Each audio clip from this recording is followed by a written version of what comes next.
Thank you, guys. We can hear you now. Fantastic. Thanks very much. So we're good to go. Awesome. Thanks, everybody, for joining us for our regular council meeting for July 16th, 2025. Given the amount of people in our gallery right now, just if there is any emergencies, we'll just be mustering out in the parking lot. And with that, I'd just like to respectfully acknowledge that we are meeting on the unceded territory of the Comox First Nation, the traditional keepers of this land. And we're going to start off with a adoption of minutes for regular council minutes from June 25th. Okay, it's been moved and seconded. Are there any errors or omissions? And seeing none, we will accept them unanimously by council, and we will move into our delegation. And we'll wait till everybody's absolutely ready before we start the clock. So if you'd like to approach the podium, we do have a campaign to make Back Road safe, and I'll let you introduce yourselves individually. And again, yeah, I'm going to wait till everybody's absolutely ready so that you get the full use of your 10 minutes. And I'll probably chime in at about a minute or so to say, you know, we should move on to the second person or whatever. No, just joking. All right. Don't you dare. All right. With that, I'm going to pass it over to you. Thanks so much for coming this evening. Okay. Is this live? Is it live? Yeah. You're on. Yeah, Okay. absolutely. So I'm Carolyn Rice. You've all met me before. I was the one who spearheaded the Make Back Road Safe campaign in the spring of 2023. So we are now in our third year. So this probably isn't the last time you'll see me. 18 months ago, we presented a petition in support of speed humps and additional stop signs on Back Road. However, the city is building a traffic circle at Valley View, which will serve as a speed bump for 3.2 kilometers of road. Speed limits were lowered in October, yet today we live in greater danger than at any other time. If you're driving 50 or less, you can expect a maniacal driver to pass you between Marsland and Valley View. We have that on video. 2 people died near Marsland on January the 11th, losing control of their vehicle, slamming into a telephone pole, and careening down the embankment between 2 residential properties. Today's data, the most current, proves beyond a reasonable doubt there's a problem, and that the CVRD's failed traffic plan has only made our neighborhood exceedingly more dangerous. Back Road is 40K with 30K zones along the entire road, a speed that allows residents to get to and from their properties or from connecting roads without risking their life. Every person who lives on Back Road or in an adjacent neighborhood uses Back Road to reach an arterial. That's normal. What's not normal is the thousands of residents from Comox and areas east of Lerwick, non-local drivers that also arrive here like it's a freeway. Here is the recent data taken within areas that are slow to 30 zones. Near 6th Street, the maximum speeds are between 49 and 70 kilometers. This is in a 30 zone. That's northbound. Southbound, speeds between 61 and 82. Near Marsland, northbound, so these are all in blind corners. And Marsland northbound, it's a blind corner, top of a hill after the hairpin, maximum speeds 55 to 79. Southbound, blind corner, top of hill before the hairpin, maximum speeds 57 to 76. Back Road was not designed, built to move thousands of people from adjacent local roads, plus thousands of non-local drivers. Back Road today must be the most dangerous and unsafe neighborhood to live. We can't even walk on this road because it's become so dangerous.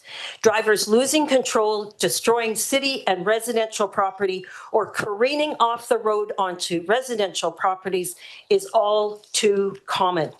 We have written letters, recorded way too many videos, but failed to convince council this is serious.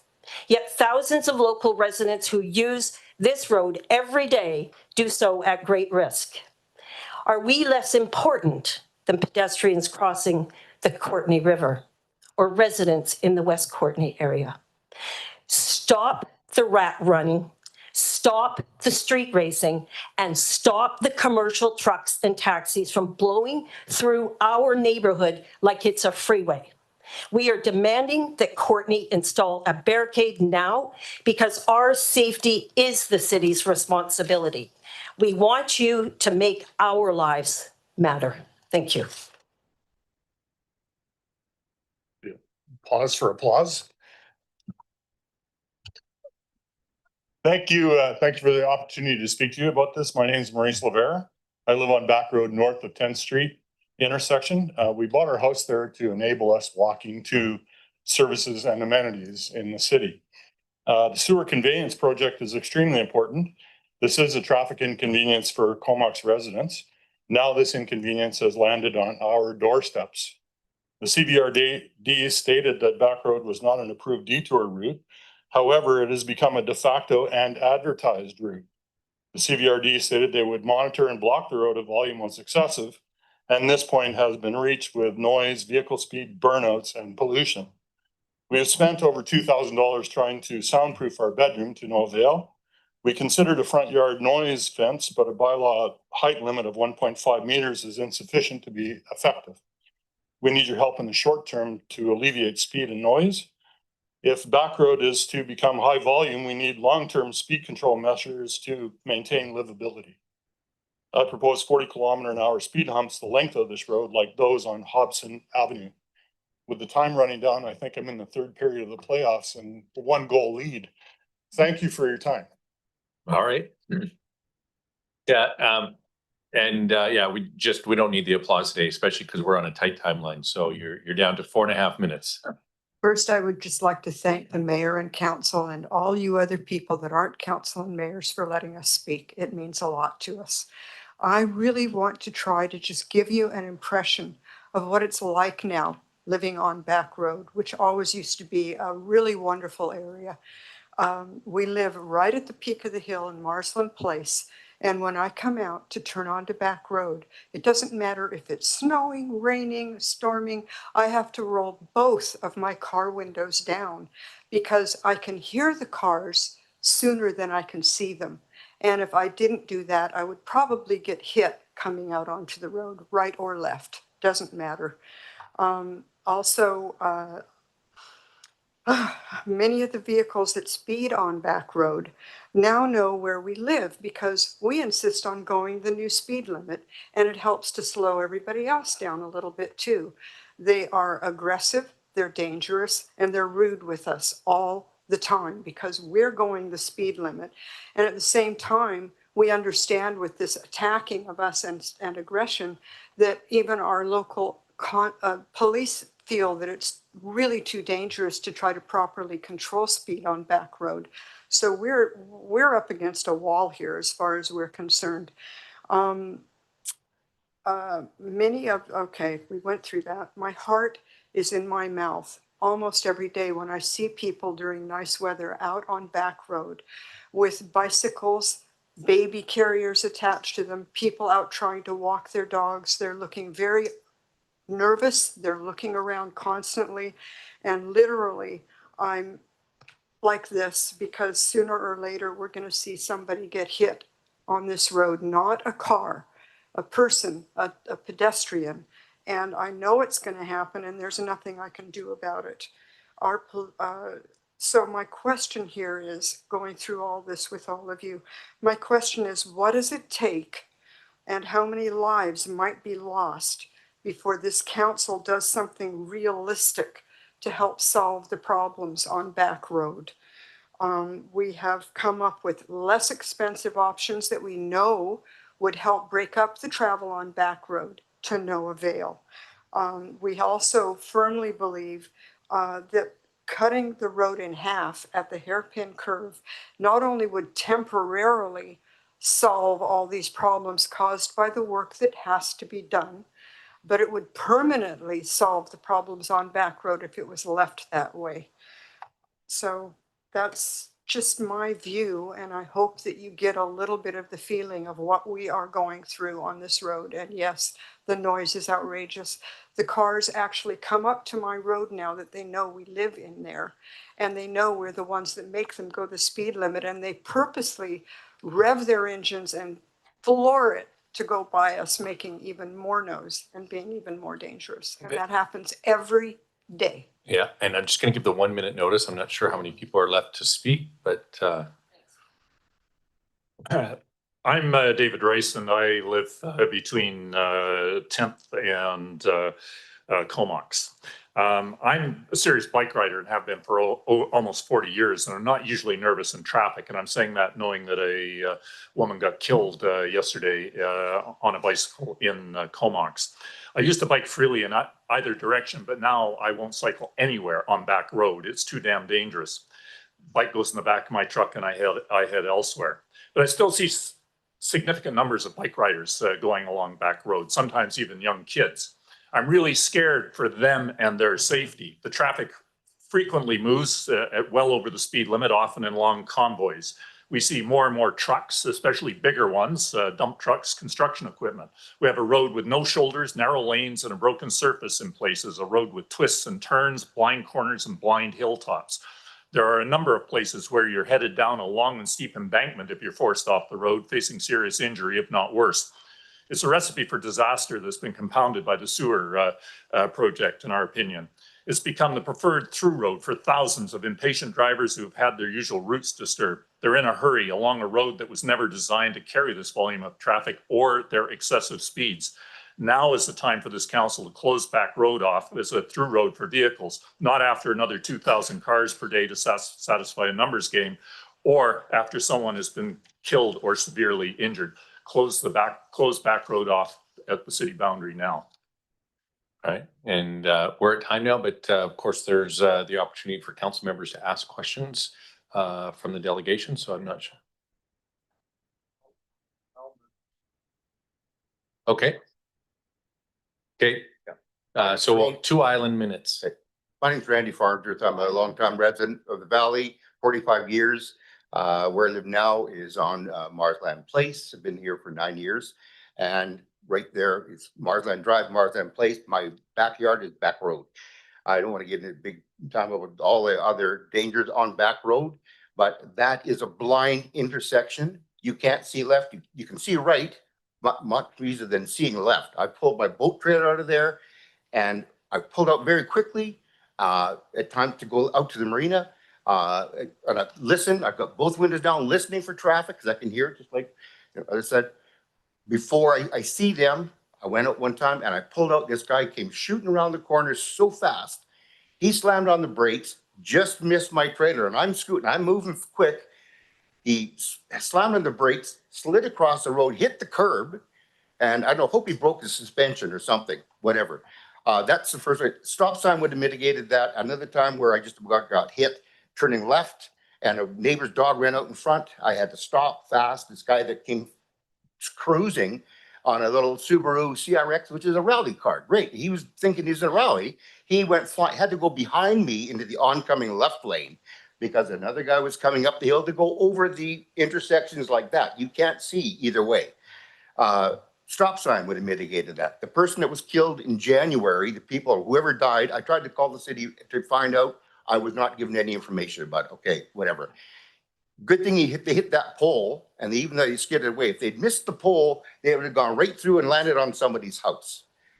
Stop sign, again, would have mitigated that. Excessive speed is unacceptable. I rest my case. And the roundabout for less than 1% of the vehicles going up and down Valley View is a waste. Total waste. I hear it calming. It's not going to calm. And the other thing about stop signs, I hear that, oh, they'll just roll through. I'd rather see somebody roll through at 10 kilometers or even 15 kilometers an hour versus the 110 or 115 kilometers an hour that they do regularly. Thank you very much for your time. All right, thanks very much. And And like I said, at this time, point, if council members have questions, and we'll start with Councillor Jolicoeur. Yeah, thanks. And thanks for all being here today. And every time that you come, I hear you and I'm learning something, and I appreciate the time and the effort in writing to us. And one thing that I've learned in local government is things do take time. And when we have active citizen groups come forward, it does help council to move things along faster than they otherwise would. So thank you for being here. I actually just have a question mostly for staff. In the last correspondence that you sent to council, there was a question in there, I think in the first page around the sewer project, asking if council knew about a traffic threshold that would trigger some activity from the CVRD. And so I'm wondering if staff can speak to their awareness of that in that project and what planning has been done with the city around that activity. City Manager, Mr. Garbett. I'm just looking to use some information. Through the mayor to Councillor Jolicoeur, the CVRD and their traffic management plan includes information, but it doesn't specify thresholds. If that is my understanding, I'm sorry, but that is actually for a matter for the CVRD to answer. Mr. Davidson has actually been working and providing traffic management advice based on the information we heard and learned from the Fifth Street Bridge project. So I'm not sure, Chris, apologies if I'm putting you on the spot. Mr. Davidson. Yeah, thank you very much for the question through the CIO to Mayor and Council. Yes, there has been some information shared through the CVRD's project team, specifically on the traffic management plan. We are seeing more of the broader strokes and getting some earlier insight into what's to come. We're not getting all the full details. I can't speak to exactly what the limits or trigger points may be. We have seen some of the high level modeling. I don't think I have enough information in front of me now to answer the question in great detail, but we'd be happy to follow up on that. Yeah, thanks for that. So, I mean, I don't think council was made aware of that. I will just say I wasn't made aware of what was articulated in your letter. But I guess my question again to staff is, in that traffic management plan, are there activities that are the responsibility of the city that have been articulated that we should be considering in that plan?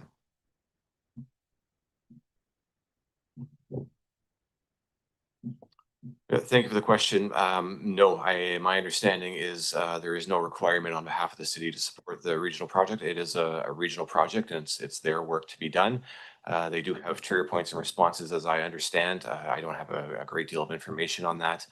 I understand the city did provide traffic permitting based on their requests and their project timelines and scopes. Unfortunately, that's all I can speak to at this time. Yeah. I don't see any other lights, Mayor, so if I can. Mr. Garbett just has a.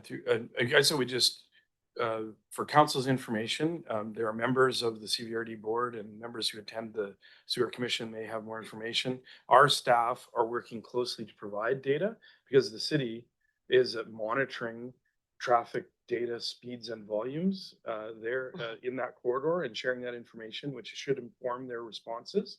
I understand that our staff have been sharing with Ms. Rice information on an ongoing basis on these matters, and we have purposefully installed that monitoring equipment in that area in response to the concerns. It helped us formulate the traffic calming plan that council authorized and will be undertaken in 6 or so weeks. The construction will start on that work, both the safety work and the traffic circle. But that's what we can offer here today. I don't see any other lights, so I'm going to keep going until Mayor, you tell me. Can I have a question. respond Great. though Yeah. to the question? Because I posed the question to the city and I explained what we knew. We had met with Public Works. We had talked to people on this council. We had met with Comox Council. We had met with the CVRD. And our last meeting with the CVRD in July of 2024, we sat in this room, staff and the CAO and the co-chairs of the Sewer Commission, and not once did anybody say that because a collector road is expected or meant to carry anywhere between 1,000 and 8,000 vehicles, that they were taking the highest threshold, regardless of the conditions on that road, regardless of the fact that even at 2,100 cars, people were having difficulty getting out of their driveways safely. And that was our presentation over a year and a half ago. So at no time were we ever told. So talking about having the speed stats or where those speed boards are located, I can provide all kinds of advice to the city around that, and I have done that. And yes, I have a good working relationship with Kyle Shaw at the Public Works Department. But that has nothing to do with the fact that there was a decision made somewheres here, and it must have involved Courtney and the CVRD because it's Courtney's road. It doesn't belong to the CVRD. It doesn't belong to the town of Comox. It belongs to Courtney. And it's Courtney. This is why we're saying Courtney needs to take responsibility for this road and for the residents who pay taxes and live there. And the speeds are horrendous. It is a nightmare living on Back Road right now. So we are not prepared to wait until there's another, because the last number we got, I've asked for the update, not from Kyle, from the CVRD, and it hasn't been forthcoming. But the last number I was given was literally 3 or 4 weeks after this project started and the explosion of traffic happened day one. 3 to 4 weeks later, it was 6,200. That's 3 times what was on Back Road before the project started. And we get that everybody has to suffer a little in order for us to upgrade our infrastructure. But nobody said that Back Road was going to be used as a detour route. And they promised they would do enforcement, and that has never happened. They put up a sign this big that says local traffic only. And it's positioned when people get off Ryan Road and they're already on Back Road. How helpful was that sign? It looks most days like the detour is down Back Road instead of up Ryan Road. So I'm sorry, I'm not buying it. I don't know where they get 8,800. I guess it's the top of the threshold plus 10%. Thank you. And it sounds like you've had lots of conversations with the CVRD and the city. We had so many meetings, I can't count. That was going to be my next- Nobody ever said 8,000 cars were going to be on Back Road Yeah. if the detour didn't work. They said there would be a sign, local traffic only, and detour up Ryan Road. And then we were told that the police would enforce it. The police had told us from the beginning they did not have the resources to do anything such as enforcement. So in other words, the plan had failed before it even got off the ground. I am angry. I am beyond angry. And I am trying to keep my cool here. But I'm telling you, I go door to door even now. People can't sleep. They're afraid to be on the road. They can't be out in their yard because the noise and the screeching of motorbikes and everything is horrendous. Today I watched the speed boards. They're placed near where we live, where my husband actually was almost killed in May. And Doug Hillian knows this story, and I won't get into it. And all the cars coming from Comox direction past Snowbird Lane, 79, 76, 74. It's 30K past Snowbird Lane.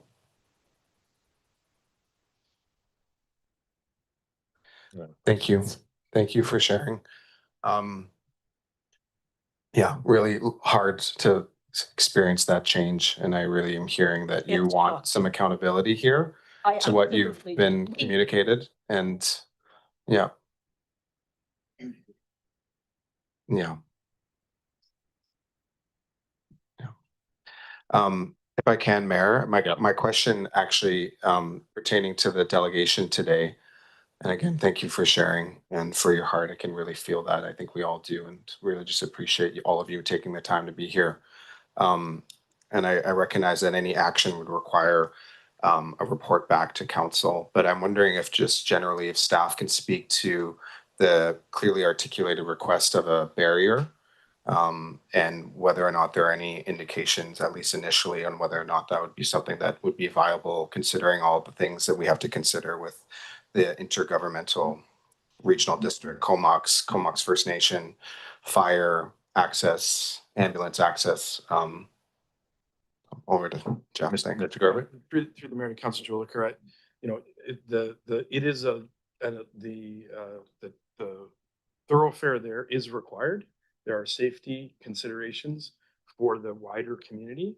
We can, at council's direction, come back with some information. So I'm not going to speak on behalf of our fire or police or ambulance first responders in related to that, but it is a linkage that we have in the community that has been in place for a significant amount of time and is required. And it's a component of our transportation. Technically inside our transportation plan, it has that designation, and it also has it's part of our road network plan. So that's a connection that is vital inside the community. And it is related to its role within the other parts of the community where we have other streets that don't go through. So we're undertaking a transportation master planning exercise, and we'll be looking at issues like this. But at this point, I'm not in a position that could answer that technically. All right. And again, there may be an opportunity and there may be a reason for it, but I mean, something as simple as moving that local traffic only sign so that it's in a place where it's a bit more visible for people prior to getting off. But I don't know what the rules, because I know there's all sorts of transportation regulations that are being followed for that traffic management plan. But Councillor Jolicoeur. Yeah, thanks, Mayor. I mean, I learned a lot tonight. I didn't know about the deaths in January either. And I know that we typically don't make a resolution on the same day as a delegation, but just recognizing summer vacation, we're not meeting in August. Yeah, that's, if we have something come back at the next meeting, then it's another month until we get a report. I'm just wondering if council would entertain a motion to get a report back from city staff, as well as communication to the Comox Valley Regional District Sewer Commission for a response to the concerns raised today. So, at our next council meeting, so the July 30th meeting. Councillor Frisch. Yeah, thanks very much. Thanks for your thoughts, Councillor Jolicoeur. I think with all due respect, it would be wise to have this come back to council and have the discussion versus off the cuff making a request. That's my personal view at this time. And yeah, if you want to make the motion, I guess you're at liberty to do so. Yeah, thanks, Mayor. I think all I'm suggesting is that we speed up that process, because then the next logical, it would be on the agenda as a follow-up to the delegation, July 30th, which then puts it back another month, because the next meeting after that's not till August. So I'm just asking for the report a month earlier, potentially. If there's, and we'd probably want to get staff feedback if a report could come back that quickly, because 2 weeks is pretty quick as well.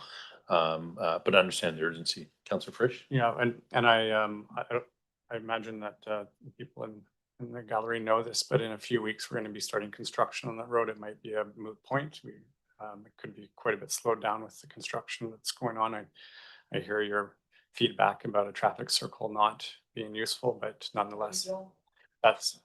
Hang on, guys, if you want to have a Right. conversation, you can go outside, but right now you have to have a microphone, unfortunately. So, Yeah, so anyway, Yeah. I hear you don't want it. Yeah, so I think it would be wise to wait until we see what the new situation is on Back Road with the traffic.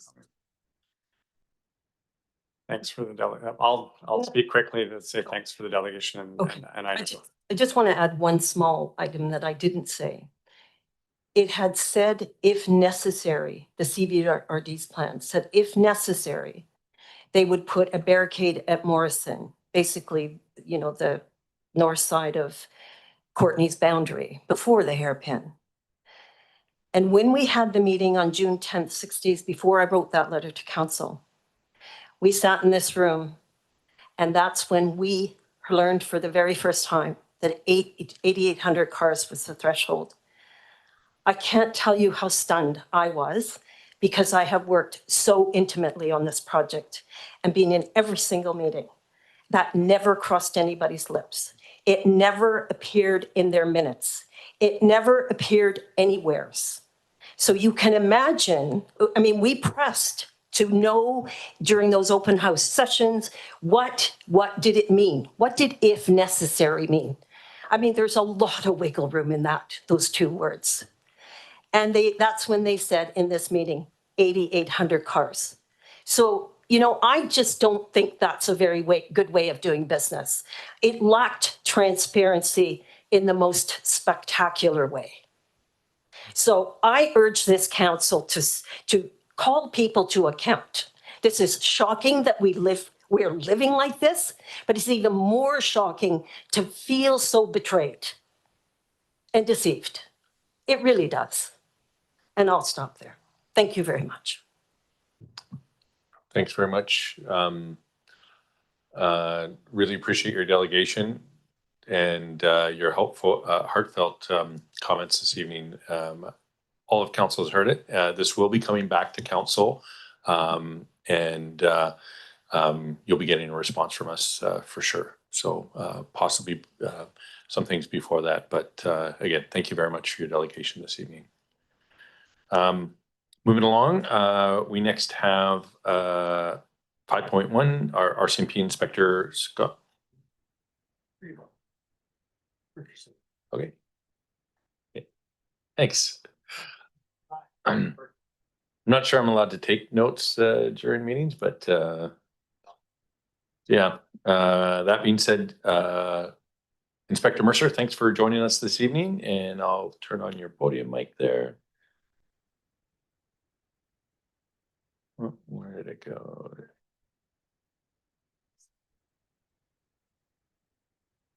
You should be in control. Left click. Are you clicked on? Oh, I saw something. Okay, There we perfect. go. Thank you. On the job training. Thank you for the invite tonight, Council and Your Worship. I'm happy to and pleased to present our quarterly report for the first quarter for the RCMP. For the persons in audience, our first quarter speaks to April 1st of 2025 to June 30th of 2025. First items that I'd just like to mention before I proceed into the report is our foot patrol program is in full swing and receiving positive comments from the business owners. Canada Day planning was successful, in which we saw a boost in police visibility and enhanced operations to ensure events were safe. The summer is upon us and is busy, in which our calls for service have doubled since the winter months. And we're seeing an increase in recreation and tourist activity earlier this year, which has impacted our calls and need for greater visibility. Advancing to the first slide here, it speaks to the calls for service. So in the first quarter of the 2025-2026 fiscal year, there was an 8.9% or a 336 file decrease in the number of calls for service in Courtenay relative to the first quarter of the previous year. In most common calls types, there were notable decreases in common calls for service. The most common calls for service in Courtenay were traffic-related incidences, check well-being, and unwanted persons. We did see an increase in a failure to comply or breach of release conditions in this quarter, largely attributed to warrants issued at the courthouse. Most common call locations for this quarter were the Provincial Courthouse, the Connect Warming Center, as well as the Superstore. We saw notable increases at the Provincial Courthouse, the Junction, and Driftwood Mall. Over half the calls at the Junction pertain to missing persons, check well-being, unwanted person, assault, assist police, fire, ambulance, and 911 calls. Over half the calls at Driftwood Mall pertain to unwanted persons, shoplifting, and suspicious circumstances.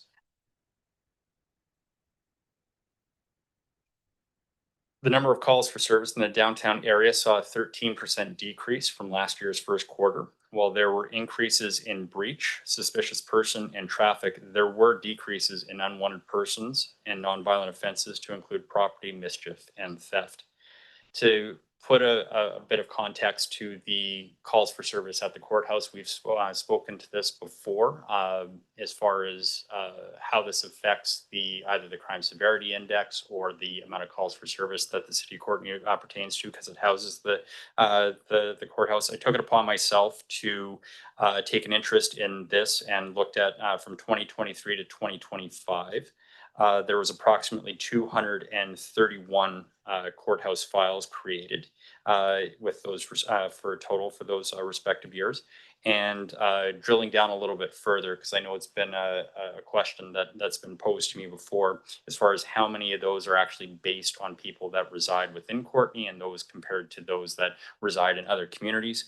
And from the files that I've been able to see, it looks to be about approximately 51.5% are Courtenay-based offenders, with 6.5 are from Comox, and the remaining 42% from other jurisdictions as well.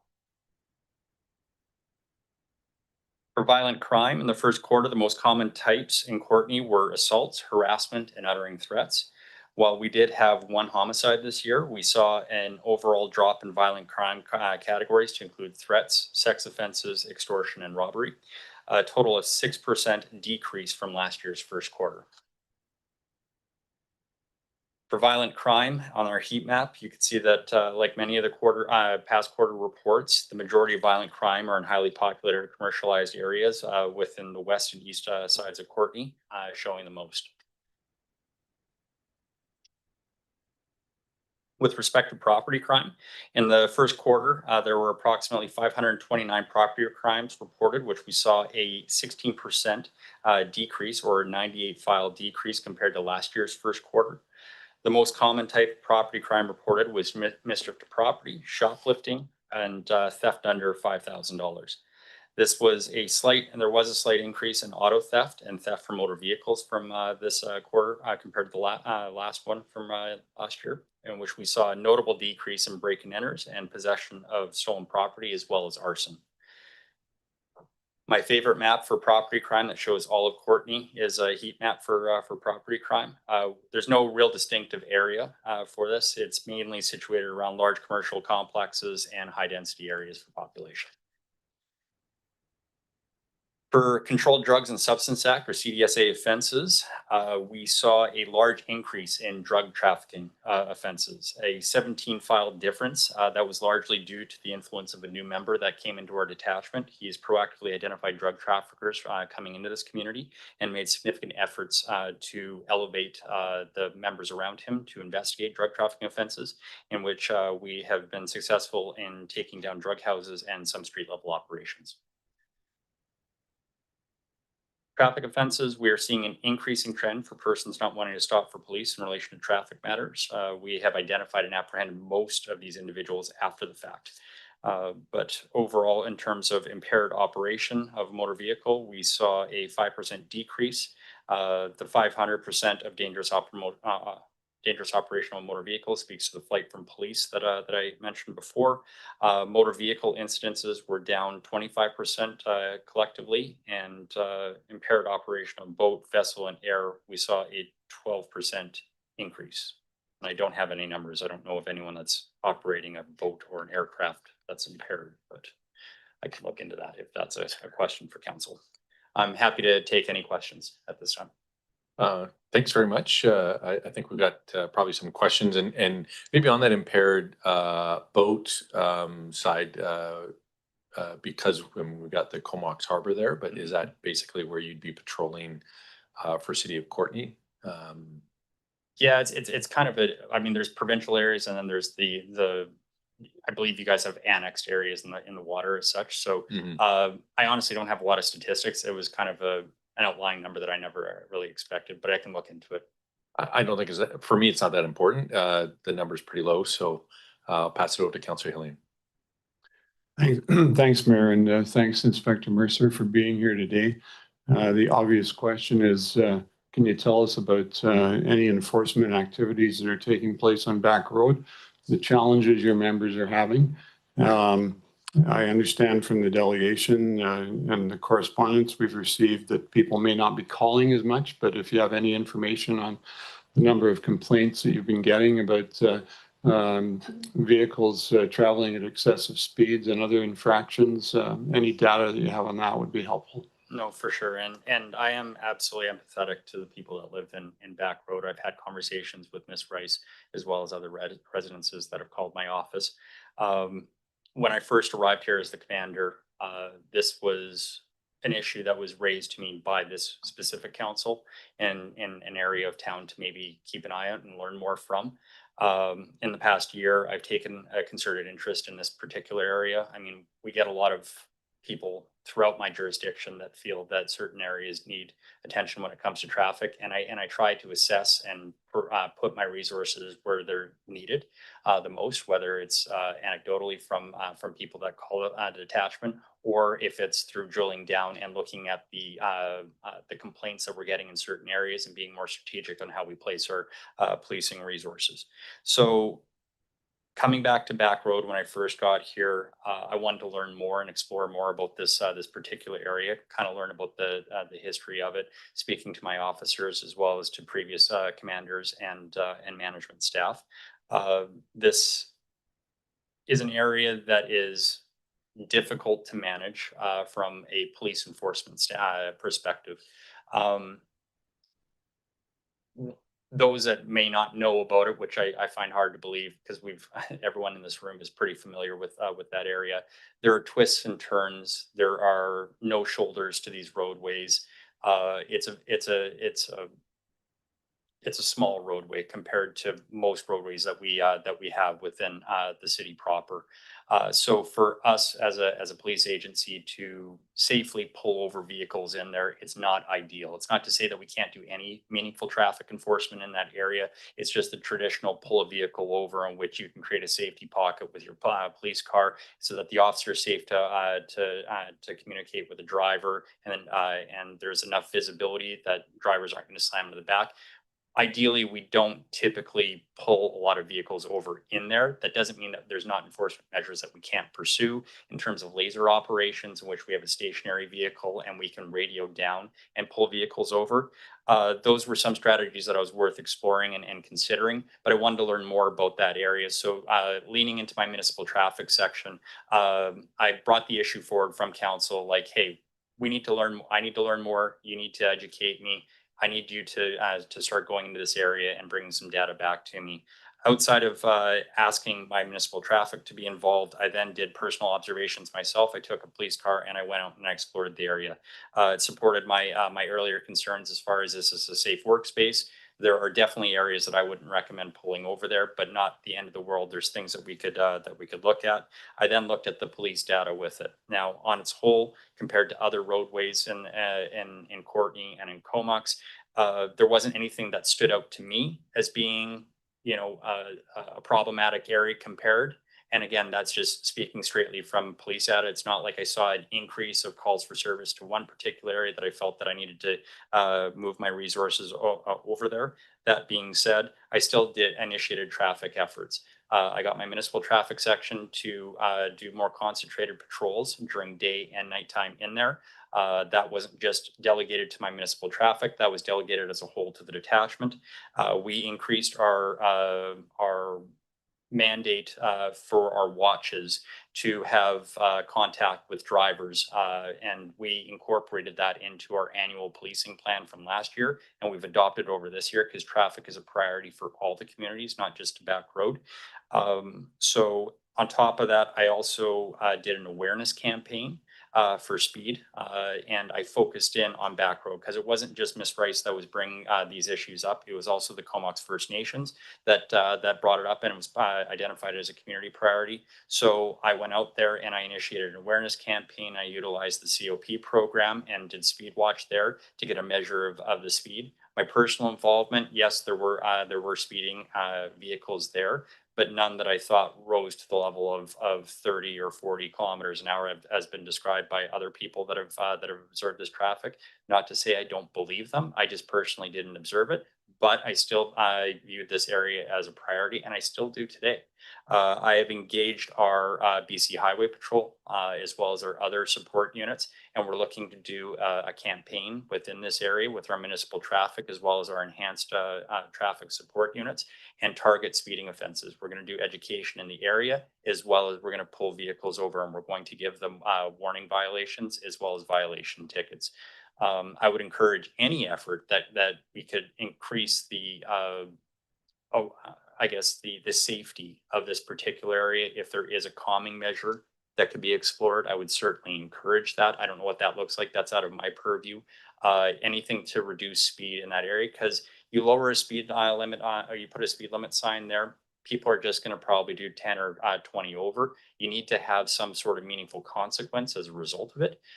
So that's where we come in, and we're happy to partner with any initiative that the city asks us to do, as well as the Back Road community. Excellent. Thanks. Really appreciate that. And I know two of the things you used an acronym there, COP, which is Citizens on Patrol. And back in 2023, I did forward on some correspondence back then, and did ask them to do some monitoring of that space where they can go out with their equipment and provide some encouragement for people to slow down. So glad that they're being utilized.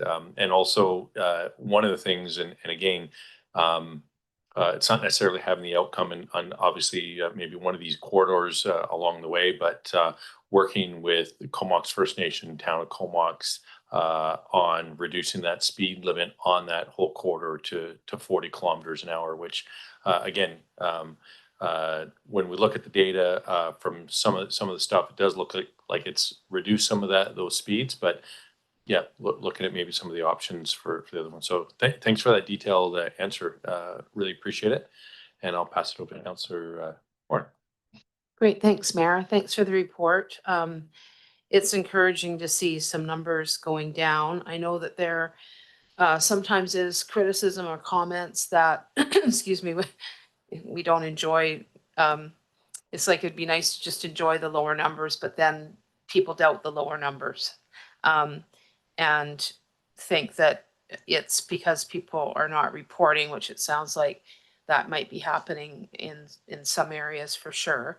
But being on the RD board as well, I look at the reporting for the regional district as well, and noted that there was actually a 21% increase in calls for the CVRD, and violent crimes up 55%. So I guess it makes me sort of challenge that perception, because why would you're on the boundary of RD and Courtenay, and why would people in RD be reporting any why would there be a difference in reporting? So I think you've seen these reports for years, your whole career, and I think that's often a criticism, but it's just the way that these stats roll out, I think, is just that sometimes they're higher, sometimes they're lower, and we can't really analyze what the reason is for that. I know you've said that before. Yeah. So, I mean, it's nice to see the lower numbers, but again, just across the boundary, the numbers are higher. I'm always So- going to take credit for a win. So if Yeah, exactly. yeah, it's all us. It's all us. So I guess in terms of some of these, potential areas that people may be not reporting because they're frustrated and they feel like they're not getting the response. Do you have any, I guess, advice for people? Because I noted that the traffic violations were very low. So it makes me think that there probably wasn't a lot of reporting necessarily of some of the things that we've been hearing about. And again, it may be because of frustration or whatever else. So I guess I'm trying to figure out a way.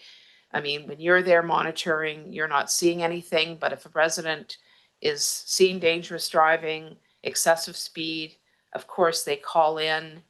The response time is not immediate, so then that person's already out of the area. Obviously, if they get a license plate number or something like that, that's helpful. But I guess I'm just wondering if you can give some advice around this kind of frustration that people are feeling about maybe not just giving up about reporting. It's a challenge for sure, and it's across all lines, whether it's residents of Courtenay, Comox, or the Comox First Nations, especially with there is a frustration on the process on how to report to police, participating in what feels like a failed effort. When you contact a dispatcher, it feels like there's invasive questions. You just want a police response now, and trying to educate people as to the reasons why these questions are being asked. It's for the safety of all people that are responding. We can't just respond when we hear jump. We need to ask questions to clarify around what we're jumping into. So it's difficult to manage that and educate people, because often people that had failed to report have felt that the system has failed them in some way in the past. All I can do is just put an empathetic voice to it, demonstrating that I understand their frustrations, showing that I understand their frustrations, but walk them through the process that there is a cost benefit that they may not see when they do report these things. That while we might not be able to get that person at that one particular time, their information is in a system that we're able to recall faster, we're able to pull data out of, we're able to be more strategic on how we utilize our police resources. If no one participated in the process, we wouldn't be able to do our job effectively. How we get people to encourage and participate in that process is to advertise the results of what we do together. When we're part of that, when we're part of the reporting process and we see the successes, when we see persons that are committing crimes and we're preventing crime together, that's how you get the buy-in. That's how you reestablish trust. And part of my job as being the face of the detachment is to show that there is a benefit that may be unforeseen at first, that if you continue to trust the process and you keep calling, you will see a tangible result at some point, right? It may not be immediate, but it will happen. And if I don't hear of the crime, if I don't hear of what's happening, if I don't hear the complaints, I have nothing to go on, right? I mean, we get a lot of referrals for traffic. Traffic is a concern. It's representative across all the communities here as being a priority, and we take it seriously at the detachment. We want to put the appropriate resources there, and we want to make sure that we're hearing the concerns of our citizens and we're responding effectively. I could put a police officer on every corner of the street, and it doesn't necessarily mean it's going to make a difference in terms of preventing crime all the time. There's always that opportunity. There's always someone that's going to take advantage of it. If it's not back road, it's Anderton, it's Lerwick. It's speeding is a problem in this community. Our municipal traffic section is decimated right now. We are down to one member, and we have a person on off-duty sick, and we're trying to backfill some vacancies on that. So we're trying to get up to strength, and that has, unfortunately, an effect as far as our ability to get out and be proactive in these areas. But please don't stop calling. If you're frustrated by the process of being talking to a dispatch, there is online reporting that you can do, and we encourage that. And those do get treated as seriously as anyone that calls in. There's an officer that reviews it. They put it on my desk. I then add it to the collection of other information to help me figure out where the crime patterns are shifting within this community.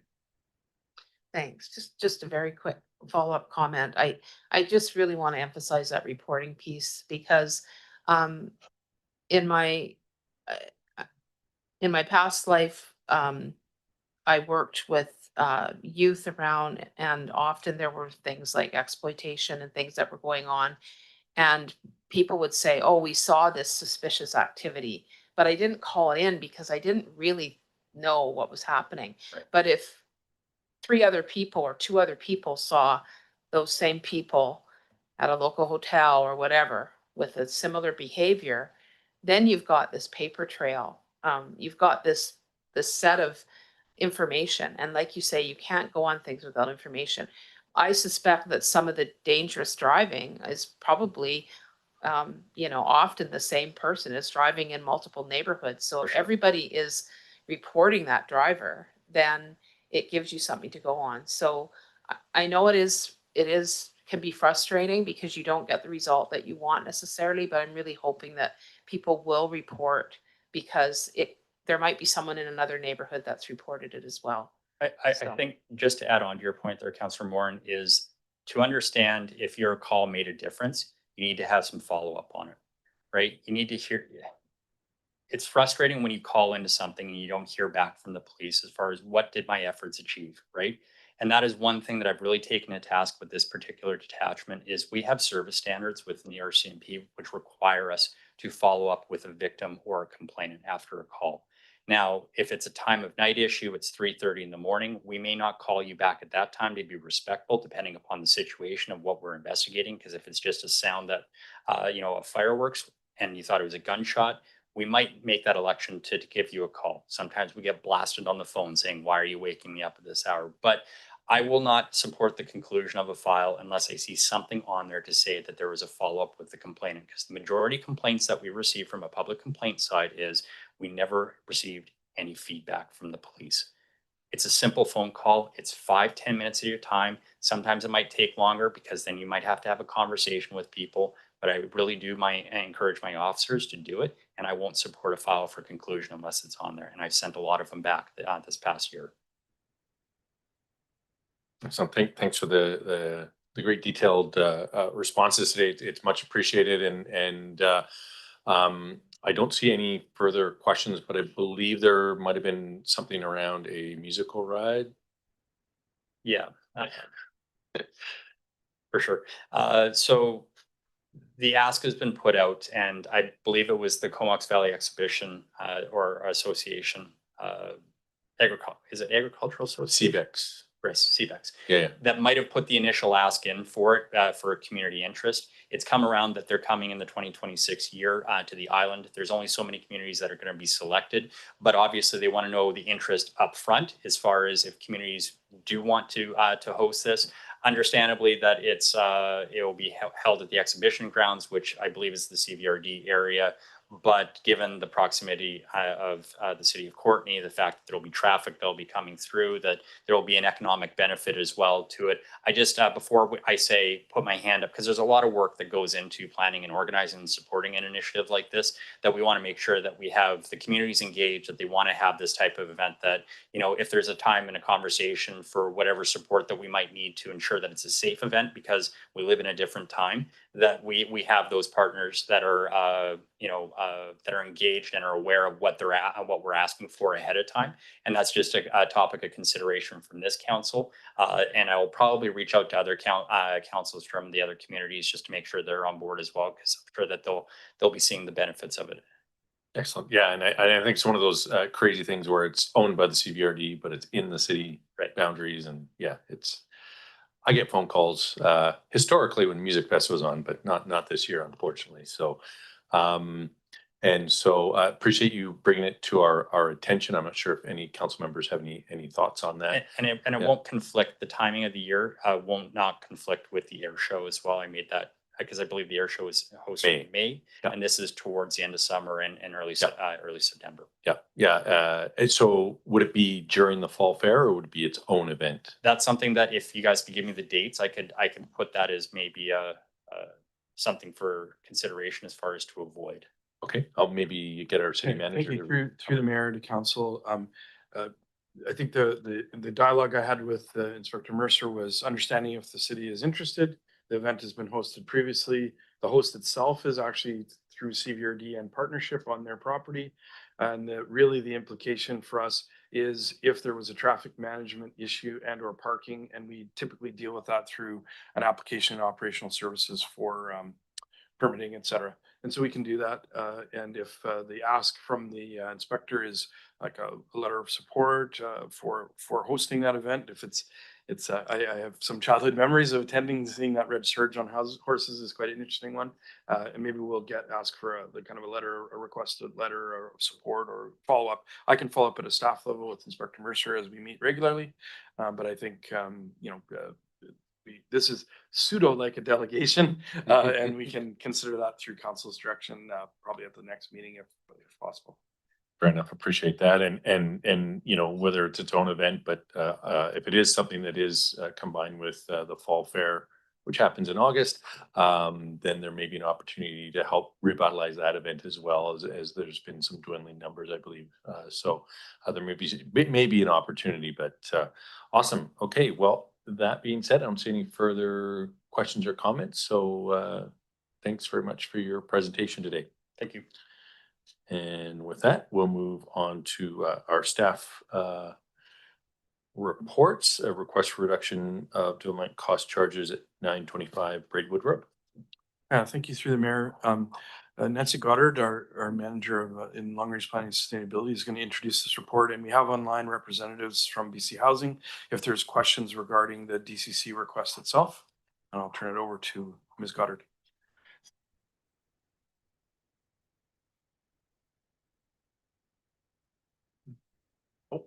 Sorry about that. No problem.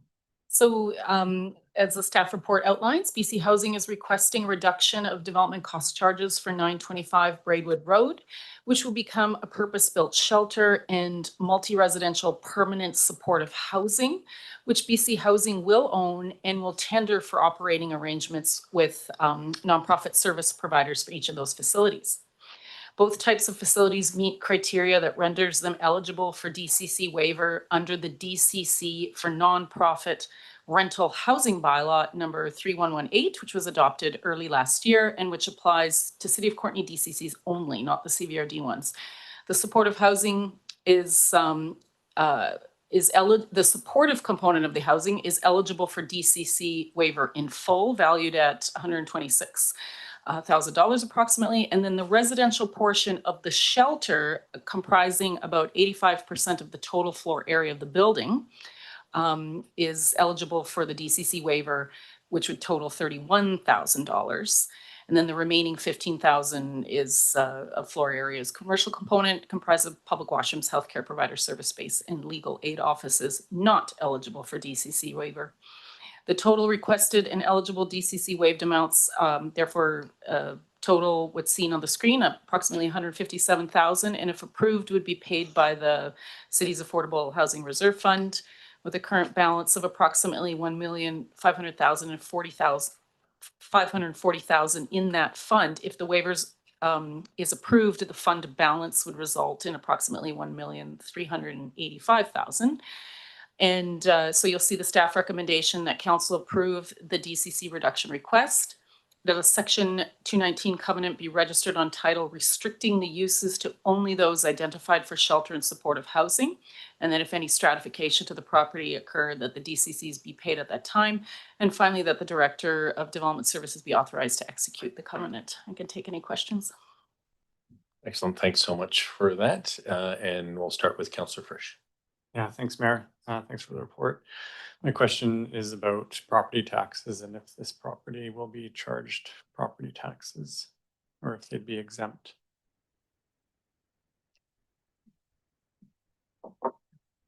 Oh, sorry.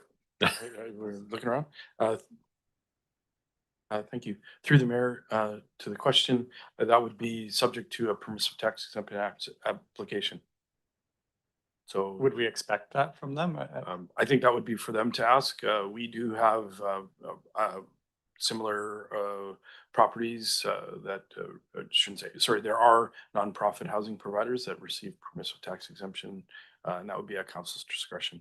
Yeah, I guess I'm also thinking of the, what's the other one on 8th Street? I'm drawing a blank, but Junction. thank you. I believe they pay property taxes, don't they? Like, the province pays property taxes on that. Through the mayor to Councillor Frisch, they're exempt, but the city, they are. they lease that property from the city as well. Right. It's just- Fair enough. And if they do go to the RD for the RD portion, of course, we're on the hook for a portion of that as well, being people who pay for those services. So yeah, I guess I'll share my thoughts after, but thanks for the clarification. Thanks for that. And next we have Councillor Jolicoeur. Yeah, thanks. Well, actually, I mean, we do have BC Housing on the line. So to Councillor Frisch's question, is the intent of BC Housing to submit a waiver to the CVRD portion of the DCCs?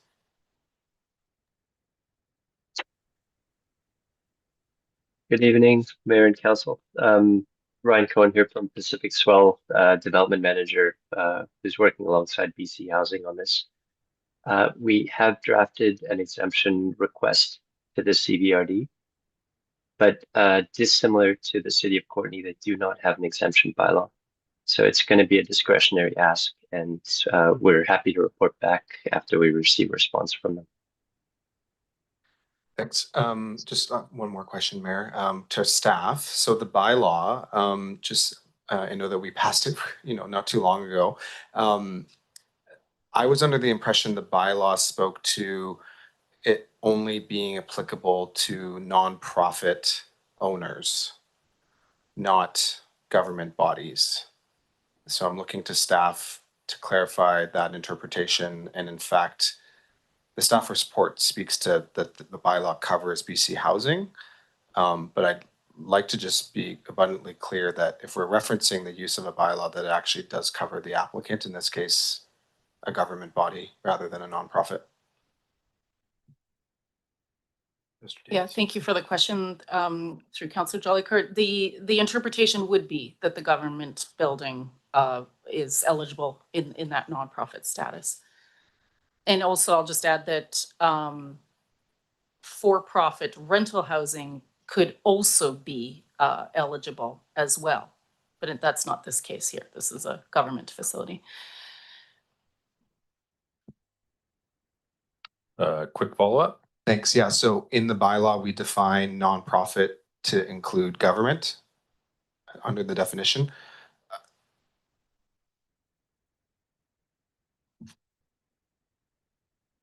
So just looking at the bylaw right in front of me, quite a short bylaw. It is not expressly stated. However, that is viewed as a reasonable interpretation from staff's perspective. Thanks, Councillor Jolicoeur and Councillor Hillian. Thanks, Mayor. This is somewhat ironic because we've actually had a resolution in local government over the last few years asking the province to include coverage for development cost charges when they award grants to charitable organizations that want to build housing. Because we're regularly approached by organizations in the community who have a housing project and are looking for support around these development cost charges. So, I mean, I think I'll end up supporting this because I want to see the project go ahead and I don't want to stand in the way of it in any regard. But I did want to ask our BC Housing representatives, what's your experience with other communities around the province where you have projects in relation to development cost charges? Are you finding that local governments are ponying up for them? And if that's the case, that would probably explain why this doesn't get built into the budgets. I'm happy to take that question through the mayor to Councillor Hilson.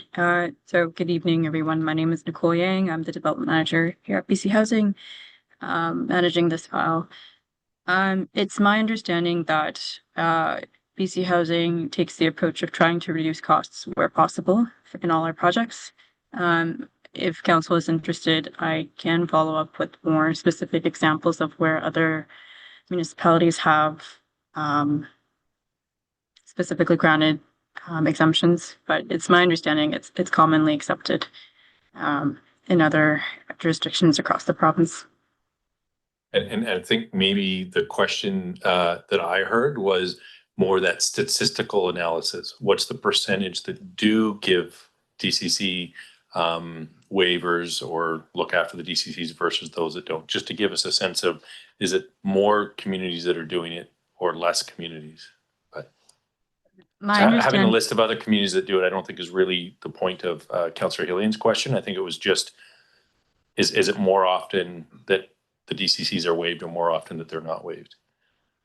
Yes, I don't have the exact percentage offhand, but it is my understanding it is more rather than less. Okay. Yeah, absolutely. Councillor Hillian. Thanks, Mayor. I think more to the point, I was looking at the overall approach where it's a project funded by the government to fulfill a commitment that the province has to creating housing for vulnerable people. And if understandably, BC Housing looks to reduce costs, but those costs are then borne by the local community, which presumably can't use that money for something else.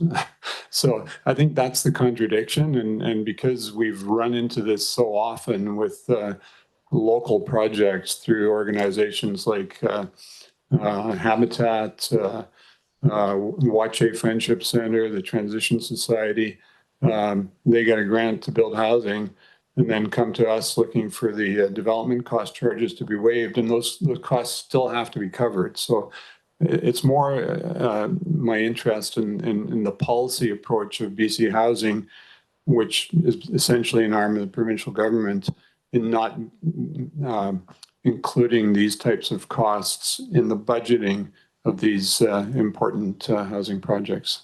Thanks. Yeah, does that make better sense, Nicole? It's really just by us providing the DCCs, that's our city taxes that we can't use on other city projects.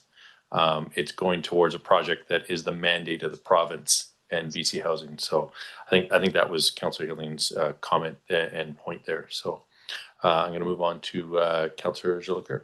Yeah, thanks. And I agree. I don't think this council wants to do anything to slow down the project. If anything, we've clarified that we want it to move faster. And I doubt that $157,000 out of multi-million-dollar project budget would likely do that. So my actual question to BC Housing is the DCC costs that we see on the screen included in your project budget?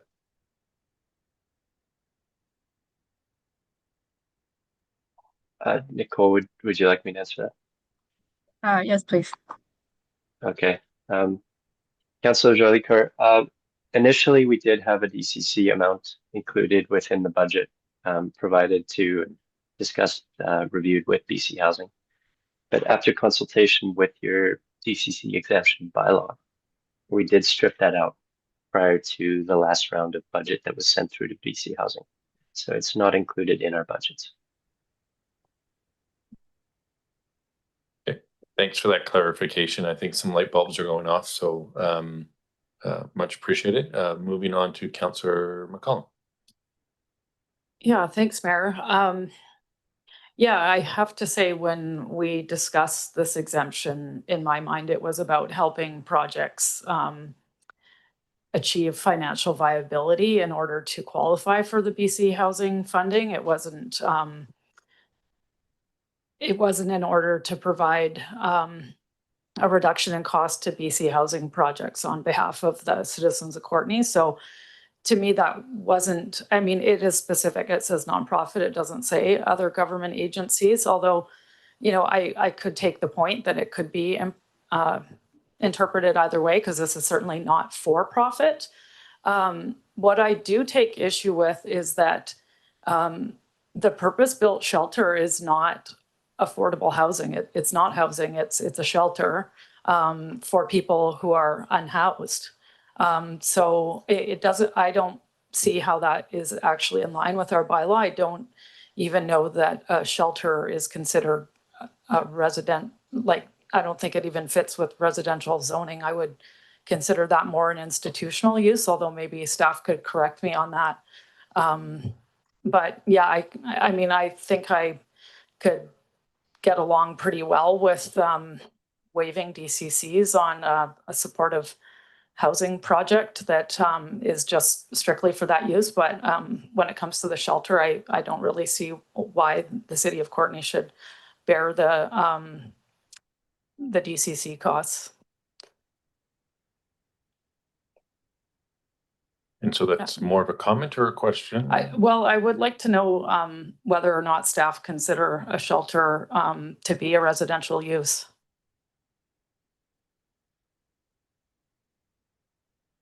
Ms. Godard? Sure. Did you want to? Yes, I can clarify that based on the housing continuum, a typology used, a conceptual typology to understand the full range of housing a community may need, that shelters, while not a traditional form of housing, with its own kitchen, etc., it is a form of residence, temporary in nature, that we do consider in the residential continuum and suite of housing classifications. So that is how staff have been interpreting that. Yeah, you have a brief follow-up? But to be clear, I'm just thinking about like our temporary winter shelter. We did have to do a temporary use permit, and was that to bring it into residential compliance or into a different type of zone? Like what is the zoning required for shelter? Is it the same as a multifamily, or is it something else? Go ahead. Do you want to Well, make a comment? we're kind of heading into areas here that are kind of outside the focus. The conversation is I guess the question is, what kind of DCC are we waiving? The use of the land itself? The matter at hand is it has been determined that that's the type of use that would be there. And if council isn't, and I appreciate that there's a kind of looking for clarification here. What I can advise, and we are working closely in accordance with the needs of the community. And this is extremely common, that this type of development, and this is a little bit unique, I would say, in that we have day services, shelter use, and residential on a very large property, that those DCCs are addressed at the local government as a component of kind of their assistance in addressing this. And I would acknowledge what council's raising about, this is a provincial building with a provincial response, but we're collectively trying to work to address this. And that's why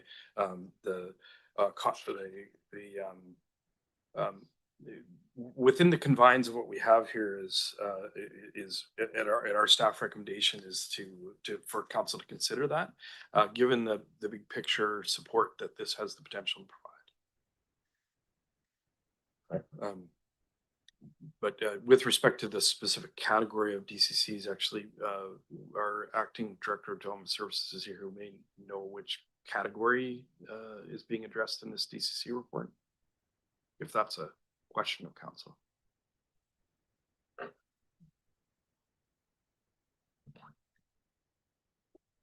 I turned it on for you. Okay, I'll pick my phone up later. I was trying to make it easier, but That is my own phone, not the city phone as well. it's a drop test. Sorry, the DCC calculations as they were done basically in the three different for the permanent supportive housing, for the let's find this, the proposed built shelter commercial, and then the proposed built shelter residential. And so all of those are just looking at from an aspect, are they for nonprofit housing? So a more detailed question about what zone or that is not, I'll say, considered by our DCC bylaw. It's not that fine tuned, I'll say. Okay. If that answers your question. So, thank you. Through the mayor, council is aware of just the big picture use. I think our advice would be to look towards the council's discretion whether they want to approve this or not. And the proposal, as I had said, has been looked through from staff, and DCCs are based on the variety of uses on the property, and it's at council's discretion whether we want to move forward with this or not. And if we could try and focus the conversation in on that at this point if possible. And okay, thanks for that. And Councillor Frisch. Yeah, thanks, Mayor. I don't know if I have a question, maybe it's a comment, but I mean, I think it does seem a little bit relevant if we view this as a residential or institutional property. I guess I wonder if BC Housing realizes sort of the flavor of what's going on right now. I assume you do. Courtenay is kind of the center of the Comox Valley, and in some ways seems to be the center of even a much larger region where people, are having a hard time end up coming for support. So if someone's looking for shelter and they're in Cumberland or Comox or anywhere even nearby, they're coming to us for that shelter, and we're providing that. Does that, I mean, do you understand that concept? And so nobody loves to hear that people with typically a variety of issues are coming into their neighborhood. And I guess it's just the flavor of asking for more support from taxpayers on top of finding us as partners to have it built in our community, and we want to help deal with the problem. But it's just another item that drives up our property taxes, and it's really hard to look at. I'm just hoping you guys can try and understand that. I mean, it's been outlined by other members of council, how we do see this as a provincial responsibility. And yet here we are getting the cost downloaded to us. So I guess, can you understand that perspective? I'll take your nods as a yes. Okay. Did you want to respond, Nicole? Yeah, thank you, council, for all your comments. I think I can only offer my my support alongside everyone here who's here today.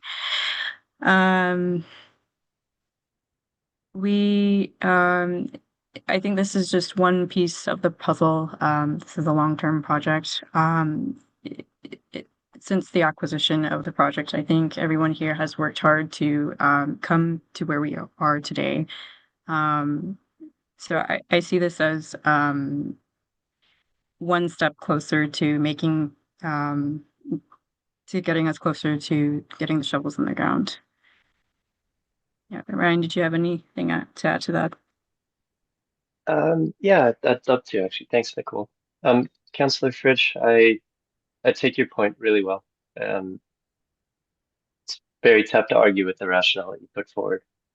And as a development group that develops other properties within Courtenay, we see the impacts of this every day. You know, our property on 11th, just below City Hall, we get calls every 2 days from bylaw from RCMP about the unhomed population breaking in. So the costs to the community are not just property taxes or DCCs. It's members of the staff, support services, businesses that are incurring damage, theft, etc. So I don't have a solid answer for you, but what I would urge council and mayor to do is have a think about it holistically, with each group coming to the table, BC Housing contributing a lot of money to the community in the hopes of finding a solution, and the city council, mayor, staff lifting up their end. I know that's not a solid answer, but I hope that helps in some way. Yeah, I think it's a good high level view of it. And you know, as someone in this community, I just wanted to point out our community's view, and I really appreciate your response. Thank you. Thanks. All right, and Rick has a comment as well from the podium. Yes, I just wanted to clarify my answer before was unsatisfactory. So there's the three different aspects of this. There's the commercial, which will be based on the commercial rate in the DCC. There's the housing, which will be multifamily rate, and then there's basically the care portion of it, the shelter that will be congregate care in the DCC bylaw. So that's the three different rates and three different clarifications. Okay, thanks for that clarification. Much appreciated. I'll maybe ask a question. You don't have to answer it right now, possibly to Ryan. We're discussing the city's DCCs, but as working with other projects like the one that happened at Wache, there's also CBRD DCCs, and it'd be good to know if you know what that number is from the CBRD and whether or not they're being asked for the same waiving of DCCs. Sure. Mayor Wells, we don't have a figure for you in terms of what that actual DCC cost is. It is being determined at the moment. And in the next week, there will be a formal request from BC Housing and our group to the CBRD requesting an exemption from that DCC payment as well. Okay, thanks. Appreciate that quick answer. Councillor Jolicoeur. Yeah, thanks, Mayor. I think I just needed a moment to digest your response earlier, Ryan, around the project amendment. I guess you can understand why it's shocking that a project budget amendment would go forward, assuming that this council would approve that. I think that does not follow any logical budget process for me. Usually we make the amendment after you've secured the funding, and we're being asked to secure the funding, presuming that will happen. And so I guess the question is to RPC Housing friends is, what would you do if we did not approve this exception? how would you secure the funding that was removed, the budget amendment that was done? Councillor Jolicoeur, I should clarify, we didn't remove it entirely from a budget that went for preliminary project approval or final project approval. This is our internal budgeting, and there are obviously levels of contingency that exist within that. So we can't really comment on hypotheticals here. We look forward to seeing what council has to say on the resolution, and we look forward to responding after that if it doesn't go in the direction we hope it will. Okay, thanks, Mayor. I have one more question for staff. In the resolution, it speaks to the covenant. As we're aware, that property is quite large, and there have been conversations between council and BC Housing for other uses of that property. And so I'm just wondering, what would the process be? Because we're restricting it, what the resolution speaks to is restricting it to shelter and permanent supportive housing only. Now, the other discussions were around other types of residential uses for the remainder of the property. And so just wondering what that process would be if we were to approve a covenant and say in 3, 4, 5, 6 years, another project is able to move forward on that property that doesn't fit within shelter or supportive housing. Yeah, Mr. Garbutt has a comment. Thank you. Provided it complies with the underlying zoning, which the city's position is that it is residential use, then it would be, it may or may not be a covenant that would have to come back to council for release. But that would be the process. Should the residential, the use that we have taken the position that is to be residential, if that's expanded beyond those 2 restrictions, it would be an amendment to the covenant itself.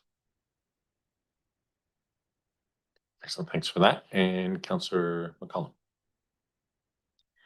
Yeah, I just wanted to follow up on my earlier comment. I've since pulled up our bylaw and reviewed it, the wording that was chosen. And I do feel that in a way we're being potentially, I don't know, like that.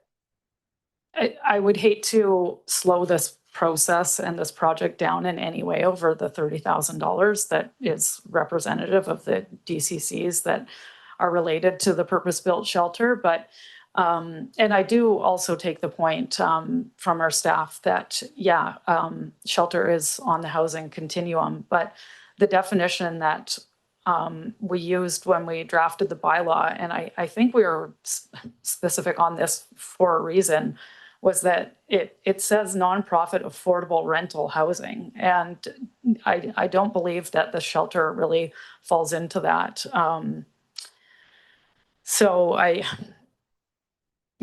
just want to express my frustration in that being included in this. I think that there's almost a penalty here in us putting forward this bylaw, which was intended to provide clarity for nonprofits in order to be able to facilitate their ability to bring more affordable housing to the community. And I do not feel like that is how the bylaw is being used in this case. But that said, I will likely support the recommendation because this project is long overdue and it's behind schedule. And I would not want to use this $30,000 as a reason to slow this down any further. Thanks, Councillor McCollum. And Councillor Moore. Great, thanks, Mayor. Yeah, thanks for those comments. I think this is, I think there's some, yeah, just it's a bit muddy, this whole process. But having said that, this, if we take out the consideration of how we're defining what this is, a place where people are going to be living, even temporarily. So it is residential in that aspect. And I wanted to just remind folks that the affordable housing reserve is, the amenity reserve is not, it's put aside, that's money that's been put aside in that reserve. It's not being directly taxed on.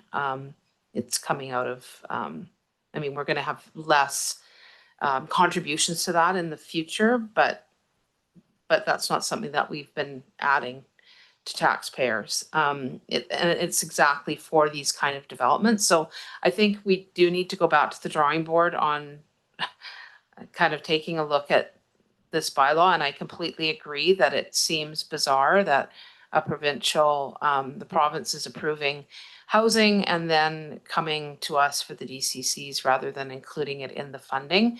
And we do have that on our long list of things to deal with the province. We've been talking to them about it. I know the entire province has been working on this at UBCM around this issue around DCCs. So I think that's ongoing work.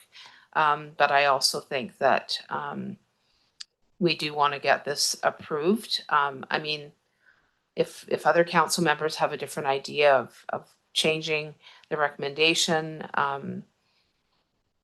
due to that one aspect, then I might entertain that. But I just would like to see this get going. Thanks.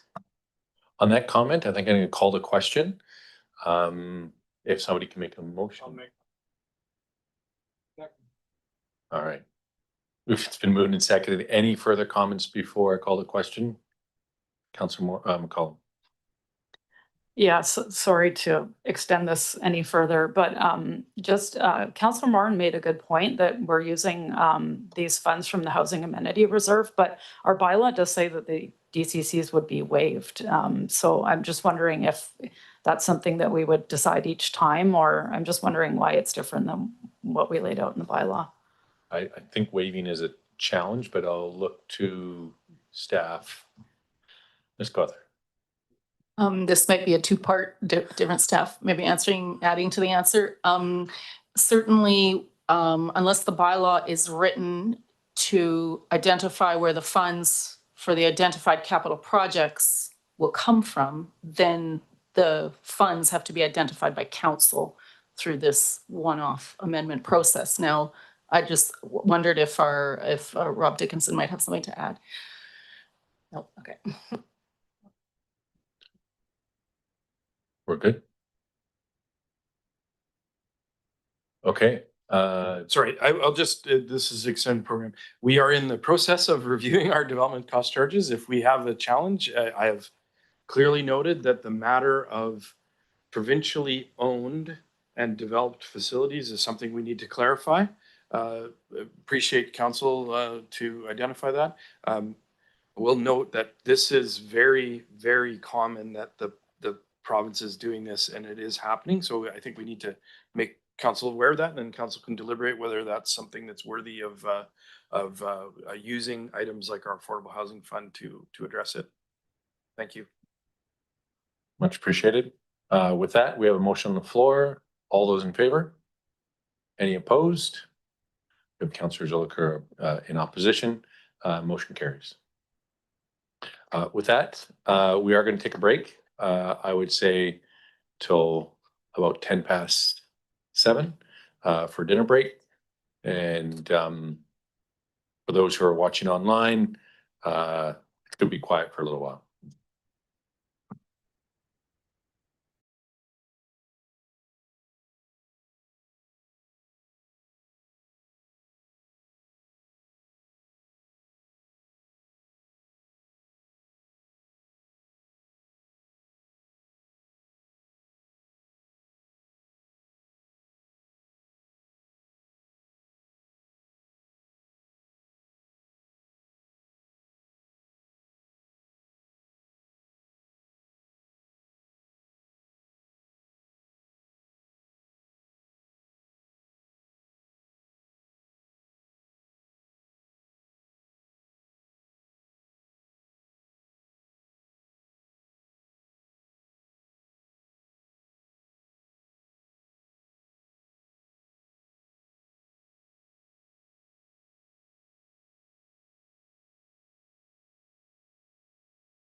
I turned them on, I'll double check, but yes, I think we are. All right. Thanks, everybody. We're going to continue on with our regularly scheduled program, 6.1.2 liquor license application for 2910 Kilpatrick Avenue.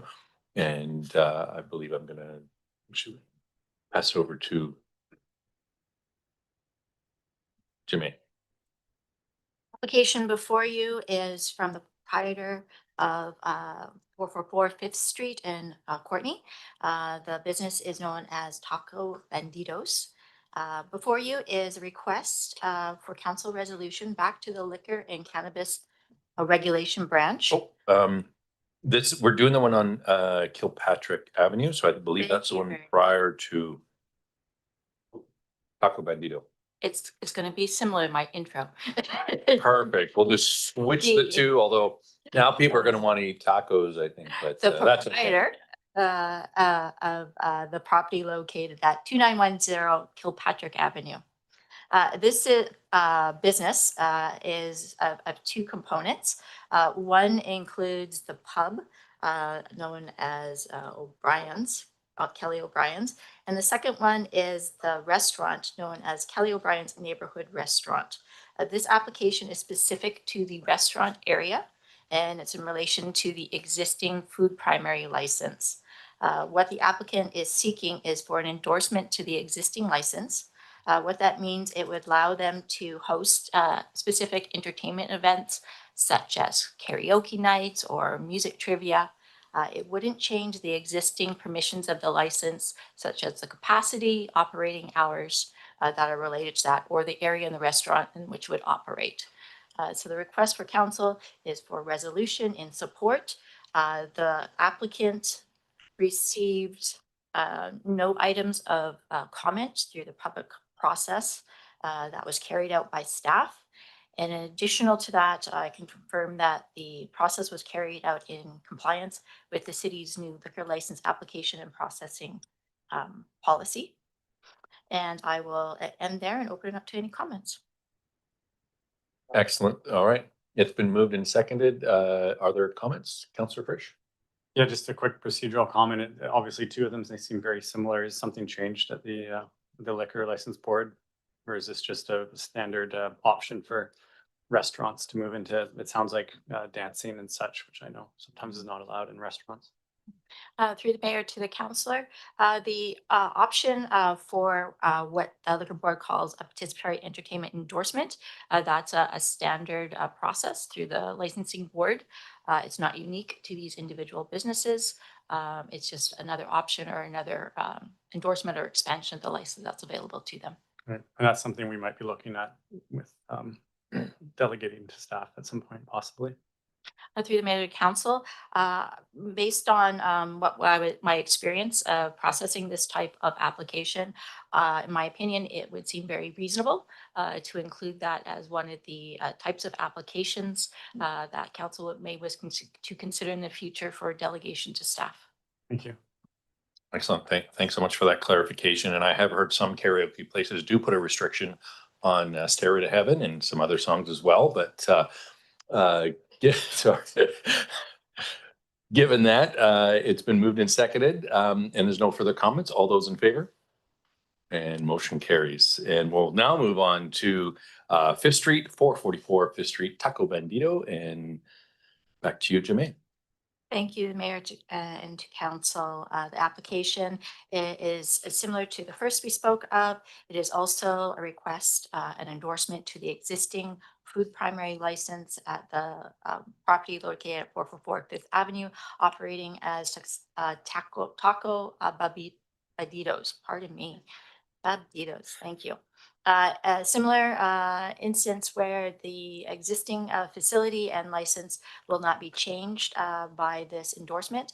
It does just allow the proprietor to offer additional services to its patrons, such as speed dating, music trivia, etc.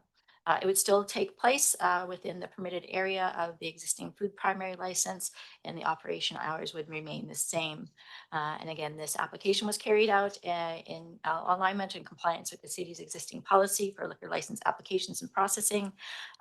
Public consultation was conducted, and then through that process, we received 2 comments, both positive, that were confirming that the opportunity for additional entertainment opportunities in the city were welcome. So with that, I will conclude. Thank you. It's been moved and seconded. I don't see any questions or comments, so all those in favor? And motion carries, and we'll move down into the Lake Trail Multi-Use Path Project Update 6.2.1. Thank you, Mr. Mayor. Adam Pitcher, our manager involved in our capital projects, is going to introduce this update to council.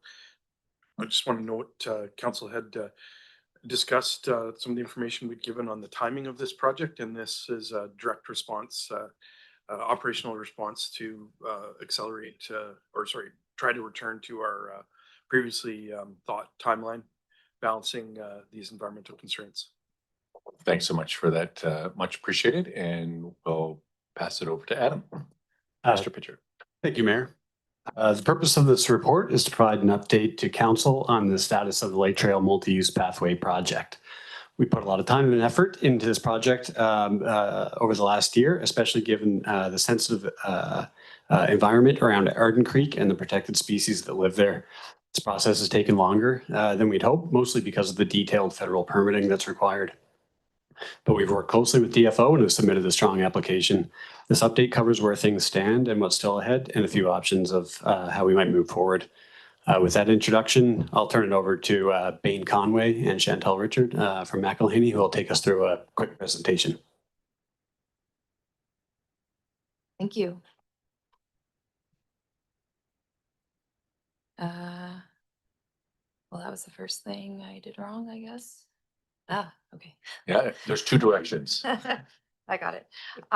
Yeah, so thanks for having us here today. I'm Chantal Richard. I'm a civil engineer with McElhaney. I've been working on this project actually since 2021, and this is Bain, who has been working as the lead designer for the last year and will be the contract administrator on the project. So we're here to give you an update on the project. So just an outline of our brief presentation today. We're going to give a little bit on the history to bring you up to date. We'll talk about the design elements. Then the real meat of it is actually the environmental requirements and permitting process, taking through that and where that is right now. And based on that, we are talking about how we might be able to phase the project to accelerate construction right away, and then what those next steps would look like. So the overall project goal is to develop a multi-use pathway and improve bike facilities between Lake Trail Community School and Arden Elementary School along Lake Trail Road, which would improve connectivity and safety for children, pedestrians, and cyclists. So this project started in 2018 when the Arden Ambassadors, which you may have been around for, requested that the city review in Lake Trail Road between Arden Elementary and Lake Trail Middle Schools the opportunity for pedestrian improvements. There's many children that use that schoolway and other pedestrians and cyclists, and there's no formal infrastructure there right now. So at that time, city staff engaged McElhaney, and we looked at 2 potential options. We looked at a 2-meter wide gravel path with bike lanes installed within the roadway. And then we looked at a 1.5 meter concrete sidewalks with bike lanes installed in the roadway as well. The project was reinitiated in 2021. And then at that time, we were asked actually to look at a 3rd option to be in more alignment with the transportation master plan. So at that time, we looked at a 3-meter wide multi-path separated from the road that was paved. Ultimately, based on the site constraints, so it's heavily treed, mature trees along the property line, and the ditching, which is the main conveyance system for the stormwater along the road. It was the preferred option that was chosen was the 1.5 meter pathway with the bike lanes installed, which would reduce the environmental impact and basically meet the project objectives. So the path design as it is, you can kind of see the cross section there, and that's what the pathway would look like. So what it includes is a 2-meter continuous gravel roadway on the north side of Lake Trail Road, a new concrete bus pad at Lake Trail School, and the bike lane improvements. So there are some bike lanes already throughout the project area, so this would extend them to the end of the project area. There will be signage and painting improvement for pedestrians. There is a culvert replacement that would provide drainage improvements, and then other minor drainage improvements that we saw along the way that were currently deficient. And then also more recently added habitat restoration and improvements along Arden Creek, and that would bring us, the reason for that would be because of the environmental requirements, which Bain is going to talk about here.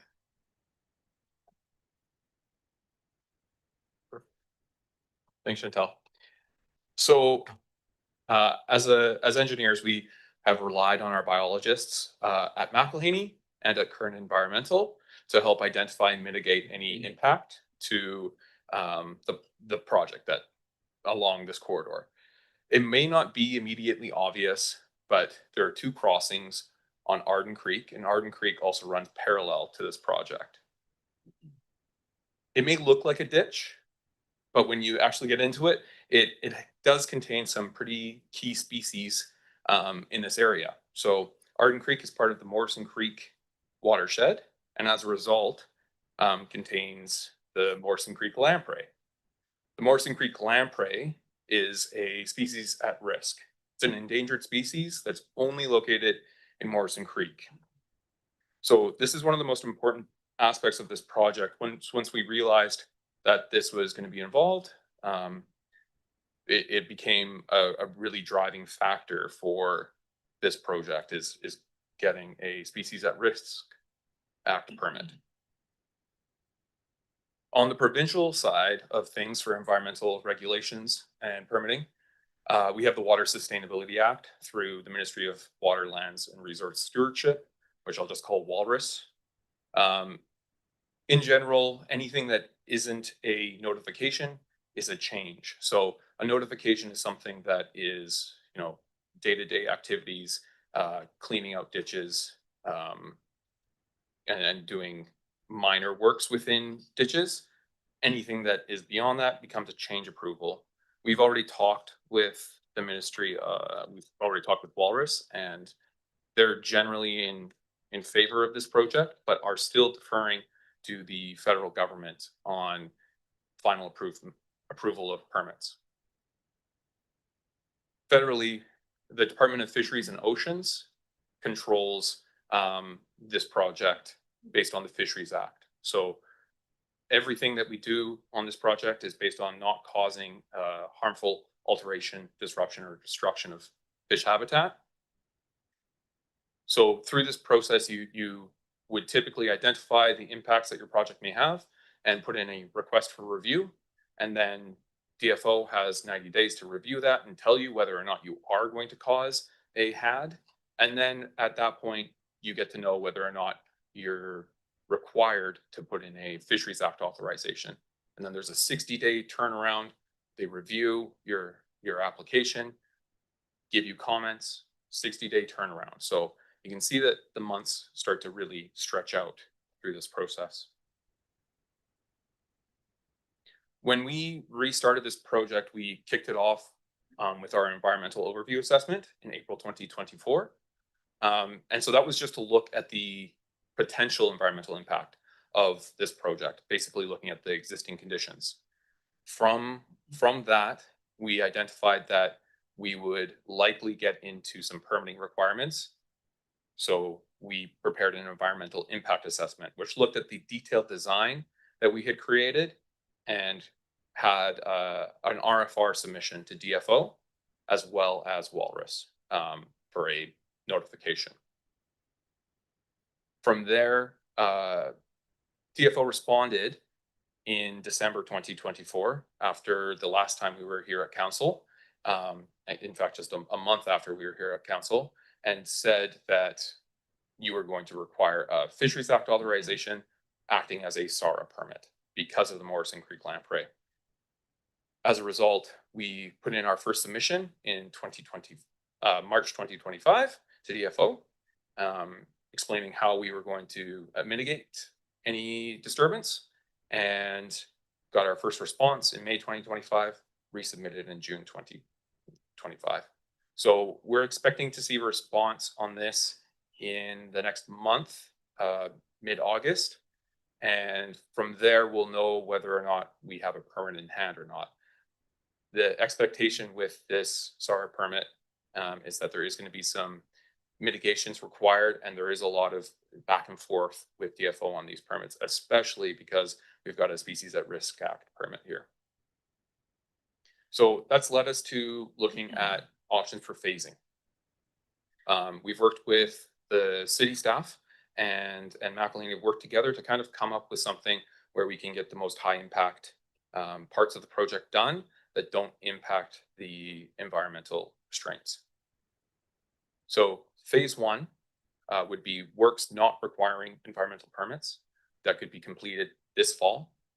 That would be the pedestrian pathway up to Arden Road, bus stops improvements at Lake Trail Community School, drainage improvements up to Arden Road, and all north side bike lane improvements up to Webb Road. So that section of road between Lake Trail Community School up to Arden Road doesn't have any of the riparian setback for this Morrison Creek Lamprey, and so can therefore be constructed. I will say also that this is one of the most key sections to have a pedestrian pathway because there's no shoulder. So people who are pedestrians who are currently walking, walk in the bike lane. So it's an important piece. Next steps for this one are to prepare a tender package and tender the job. And we're very close to having that prepared.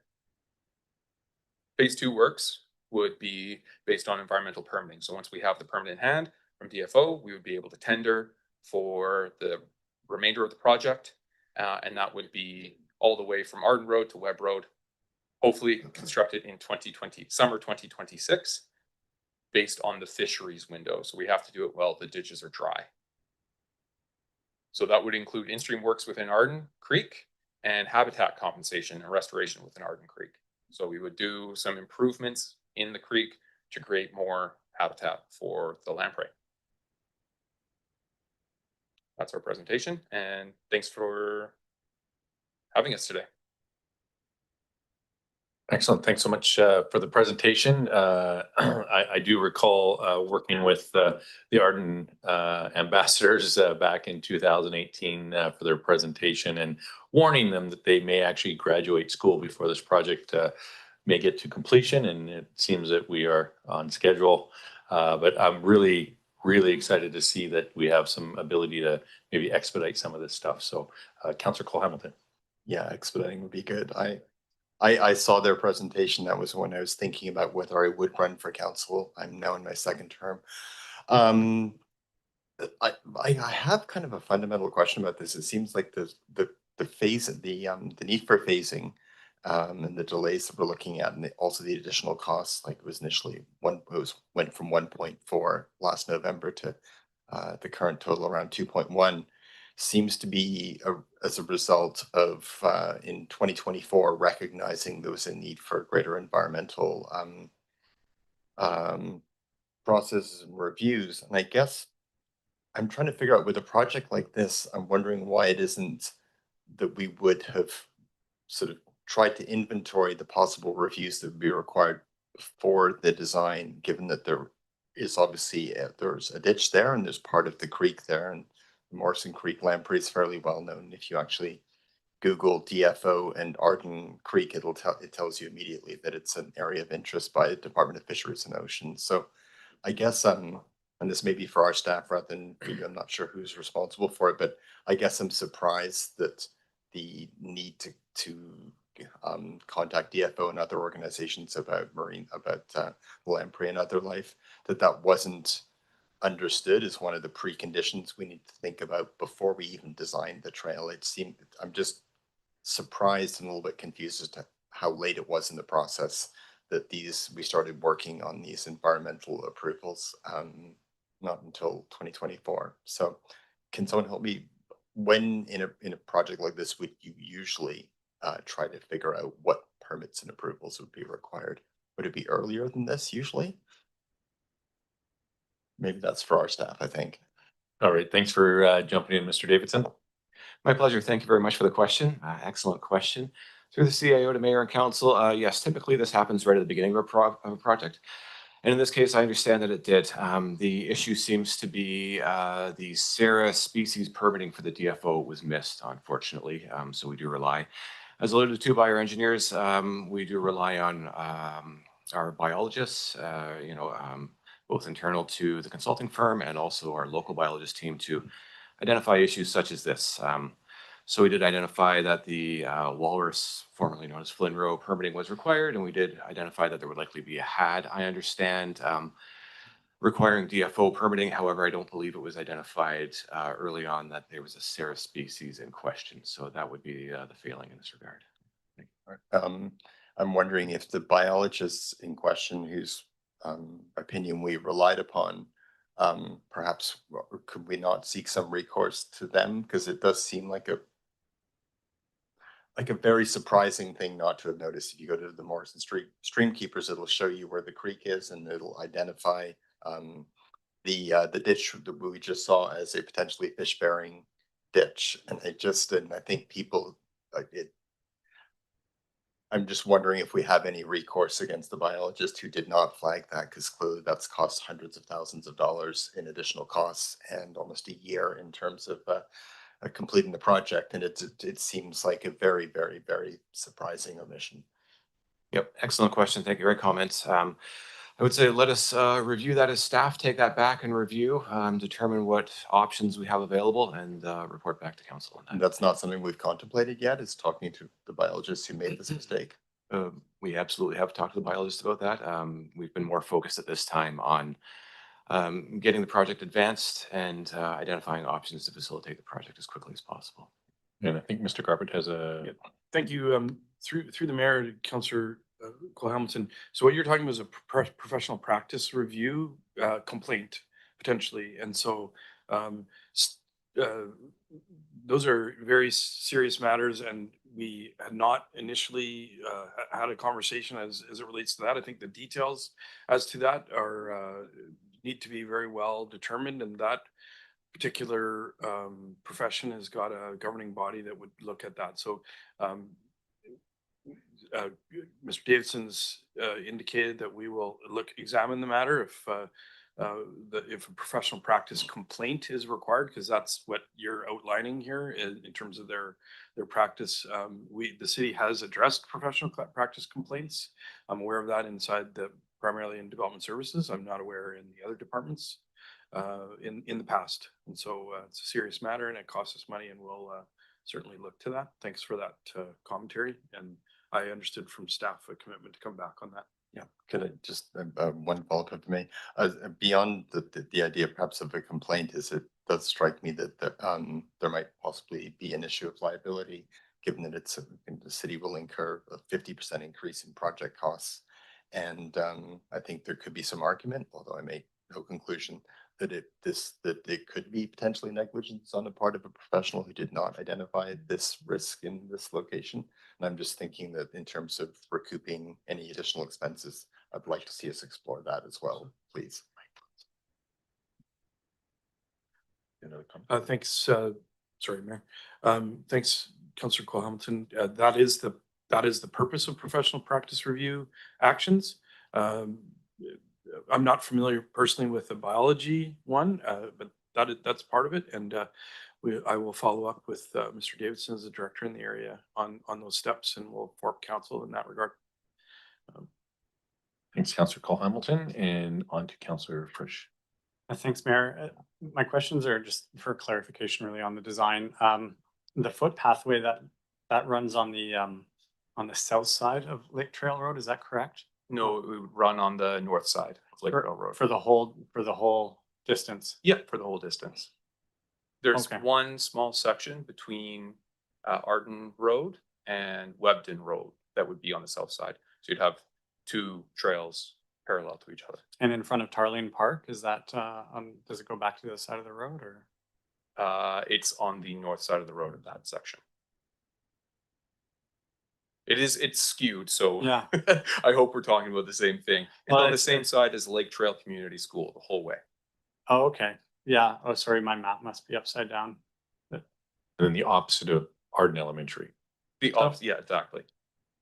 sorry, the whole trail is on the same side as the school? That's On the the- same side as Lake Trail Community On School. Lake Trail Community School. Yes. Not And Arden, the not opposite Arden. of Arden Elementary. Yeah. You know, I think we are talking the same direction, yeah. And so you're able to build the section up to Webden or up to Arden? Up to Arden, and then that small connector between Arden Road and Webden can be built at the same time. Okay, well, I'm definitely in favor of moving things along, so thanks for the presentation. Thanks, Councillor Frisch and Councillor McCollum. Thanks, Mayor, and thanks for the update. I also had a clarification. And maybe I missed the description elsewhere in the report, but there's improvements to the bike lanes outlined and a buffer, but is the buffer paint or is it some type of protected barrier? It would be painted. It would be a 0.3 meter painted buffer. So to match what's currently on Lake Trail Road, from Lake Trail Community School to Arden Road. And this may have been answered in the past because this has been a rolling item for a while, but is there some reason why we're not using any kind of concrete barrier protection? That's come up a number of times. The Cycling Coalition has suggested it, and I've brought it up in other meetings, not with you guys, but with our staff. And it seems to me that you can install them relatively cheaply, and they do provide an element of road narrowing and protection. So I'm just wondering why we're not looking at that, especially given that we're not going to have a continuous connection immediately. Pass it over to Mr. Pitcher. Mayor, I think as this project has, I think it started out originally as trying to build these connections in a efficient and quick manner. And I think as it's unfolded, you know, it's taken longer and obviously now getting more expensive. But yeah, I think the intent was it would be cheaper right now just to be able to deliver something. And that's, I think, where it started when the project first began. So given that we're kind of having to rescope this in a way and phase it, have we given consideration to doing some kind of physical barrier? I mean, I've seen them deployed very quickly and cheaply in Saanich is where I see new ones every single time I go down island. So I'm just wondering, given that we are hitting yet another slowdown in this project, if we are taking the time to look at whether or not there's some other improvements that could be made in the short term for safety. Thanks for the question, through the Mayor. No, we're not currently at this time. I mean, it is our goal to tend to this project as quick as possible. But no, we're not at this time. Is that direction that we could provide at this point? Yes, good. Okay, thanks. Thanks, Councillor McCollum. And those are the smaller concrete, like a biggish kind of thing? Little bollards on them and yeah, okay. Sorry, your microphone's off, but yeah, thanks for that clarification. And Councillor Jolicoeur. Yeah, thanks, Mayor. Yeah, really unfortunate report to see the cost escalations and the delay again. And I'm a little surprised that we're so delayed, given that has I think known since the beginning that there was issues with the specific creek. But I do have questions pertaining to this, starting on page 10 for probably our finance officer, around the cost escalations. So in November 24, we approved an increase to the project budget of 250,000. The reason was because of the issues with DFO. Further down, it talks about, per the staff recommendation of a phased project, that there would be additional costs out of $124,200 in 2025 dollars. So are we speaking about $250,000 increase last year for DFO issues? And in addition, now we're talking another 124,000? Or is the 124,000 part of the 250? I have a follow-up depending on the answer. Yeah, so the original, yes, we are building additional costs on the previously requested and approved $1.65 million last year. So that's in addition to, but it's probably worth pointing out that we're estimating these costs at this point, trying to understand what the potential impacts might be or what requirements we're going to get from DFO on this. So these are cost estimates. So 250 last year because of DFO consultant dollars. That's all consultant dollars. No, it's also like what we expect, additional work for a contractor to undertake, additional native plantings, restoration, habitat restoration. Yeah, there is some consulting costs there as well. But yeah, it is what we expect to be included in construction. And the 124 is to cover what? 124,200. Under 2-year phase project, construct both phases. First paragraph, page 10. 124,200. That's the cost escalation outside of the CPP, I guess, or the 1-year project delay. Yeah, so that's additional planting, perhaps also consulting costs to cover the annual bonding, annual reporting for the 5-year commitment of working within Arden Creek. I'll get back in line because I see someone else has their light on. Thanks, Mayor. Great. Thanks, Councillor Jolicoeur and Councillor Warren. Great, thanks, Mayor. Yeah, definitely want to see things start to get going on this.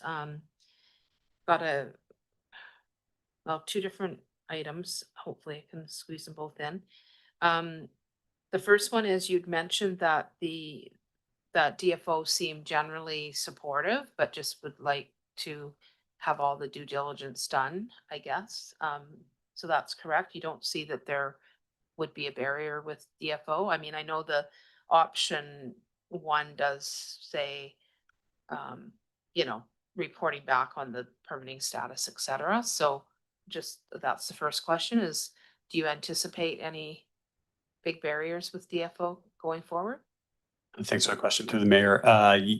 I would expect that we're going to have to continue to work with DFO on this. I think the SARA permit is, I know DFO takes all the permitting seriously, of course, but a SARA permit, I think has an additional level of rigor and review on DFO's behalf.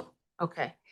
Yeah, it's interesting. I grew up right there and the Arden Creek ran right behind my house. Definitely would not meet the riparian guidelines, considering we had ducks and I think even a cow a few feet from my back door beside the creek. So I know that it was quite a robust creek at one point, and it's actually good to see that it's still got an ecosystem there, considering all the development that's happened. And I guess I just wanted to bring up some of the questions that came up or suggestions from the Cycling Coalition, which I know you received that email and council was copied as well. It is a very active transportation corridor. We've obviously heard from students going back to 2018. It's also a community school there now, which means that there's multi-generational activities that happen at that school at all different times of the day and into the evening. So it's definitely a corridor that I think this work is welcomed. So a couple of the things that the Cycling Coalition mentioned, Councillor McCollum brought up, I think at least one item, but there was the suggestion of widening the bike lane instead of the kind of bare minimum width to 1.8 meters. So that was one suggestion that was raised because of that sharing of the bike lane, particularly with that phase 1. And again, I mean, this is a corridor that has youth of all ages. When you're driving up Lake Trail, you'll see, I drive, I shouldn't identify what I drive, but it does induce some violence in terms of punching. And And I see kids, wrestling and veering into, the bike lane, et cetera.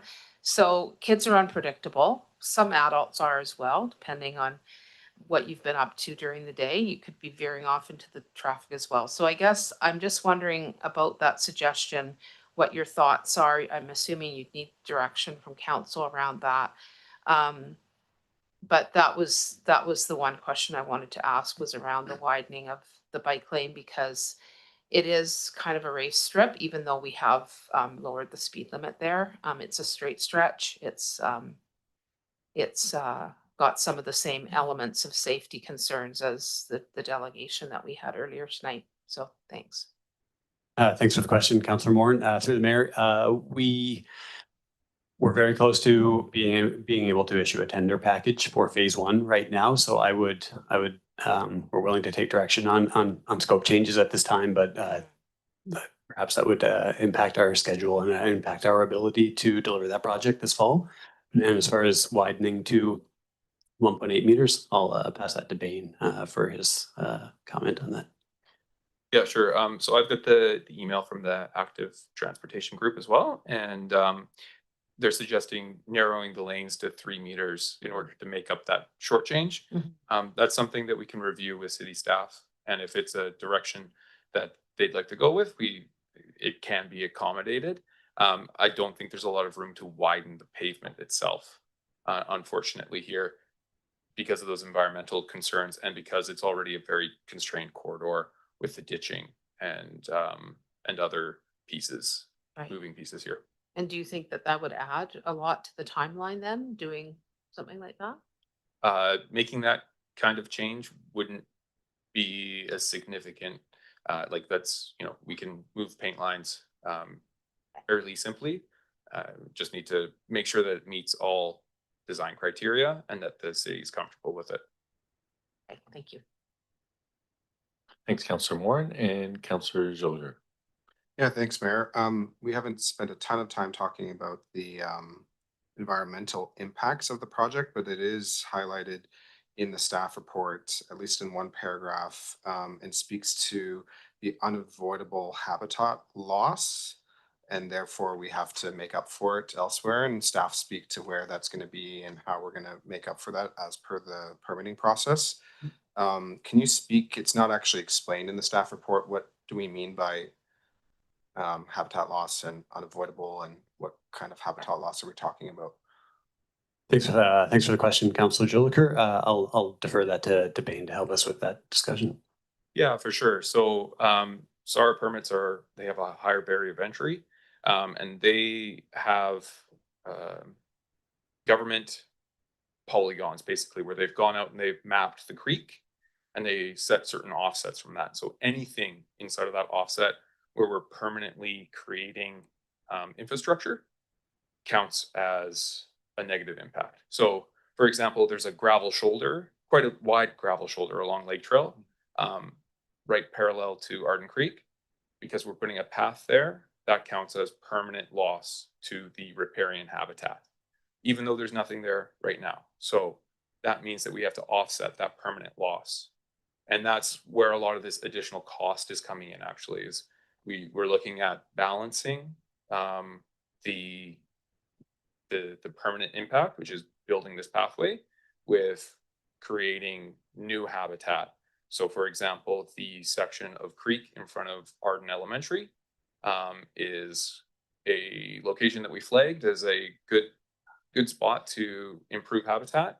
And so we've worked with Current Environmental, who has done a similar project behind Puntledge Elementary to create additional habitat through plantings and riffles, which are kind of like they back up the water a little bit, don't affect like storm conveyance, but create more habitat for the creatures in the creek. Right. Thanks, Mayor. Okay, thanks for that. And Councillor Elaine. Thanks, Mayor. And forgive me if somebody's already asked this, but the Cycling Coalition also recommended the use of Sanderson curbs. which may be similar to what Councillor McCollum is talking about. Is that something that we have any opportunity to consider? Mr. Kirby?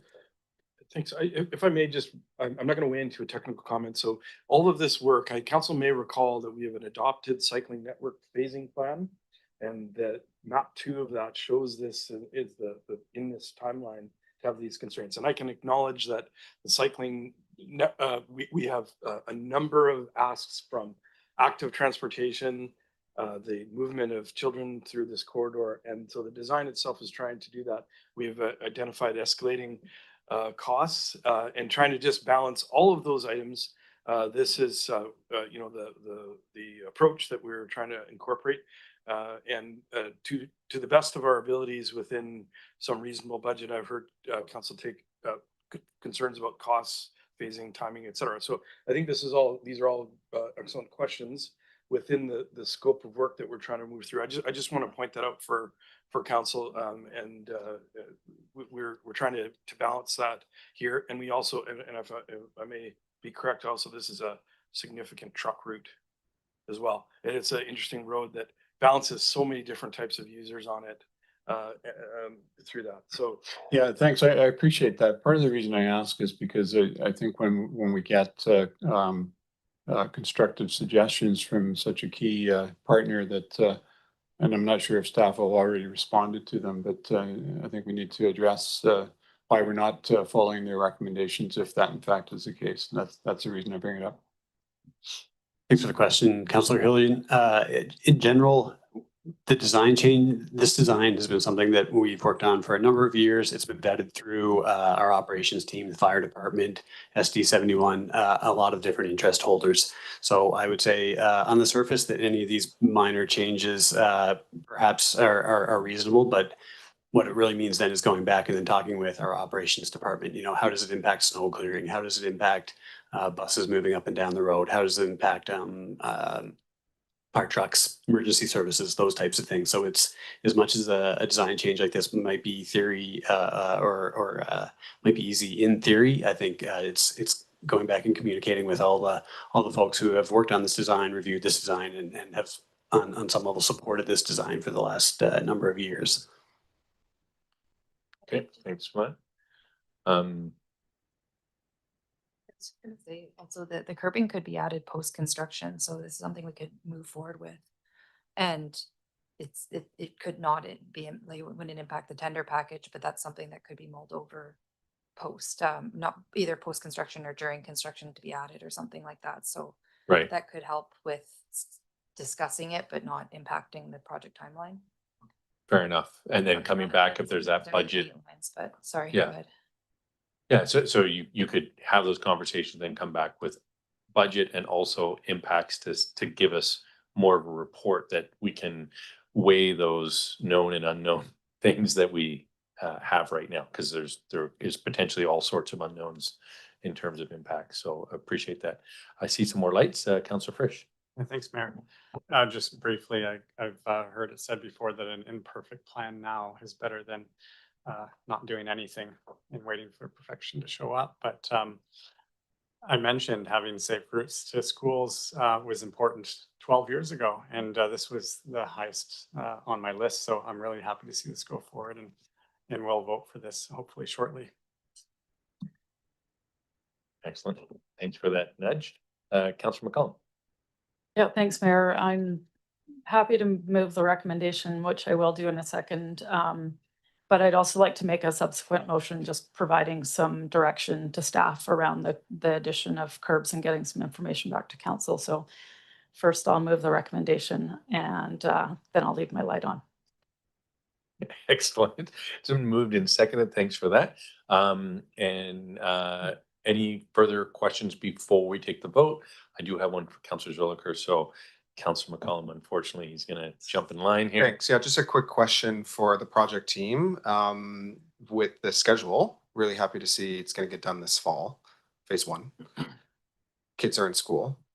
Is there going to be a safety plan to ensure that children and families who are using Lake Trail in an active transportation or pedestrian way, that they're safe during the construction period, which appears to be Q4 this year. Thanks for the question, Councilor Jolicoeur. Through the mayor. Yes, of course. All of our contractors are expected to work safely and doubly in this neighborhood. So yes, that's something we'll work with the contracting team for sure. Excellent. Seeing no further questions, all those in favor? And motion carries. And back to Councilor McCollum. I just have to find where I put it. You could sing some. I'll move that council direct staff to provide a report back to council outlining costs and consideration to add physical barriers like Sanderson curbs to protect the cycling lanes as part of phase 1 of the Lake Trail multi-use path project. And I did send that to Adriana. Thanks for doing that. It's been seconded. Any comments on the subsequent motion? Questions? Seeing none, all those in favor? Any opposed? And motion carries. Excellent. Whew.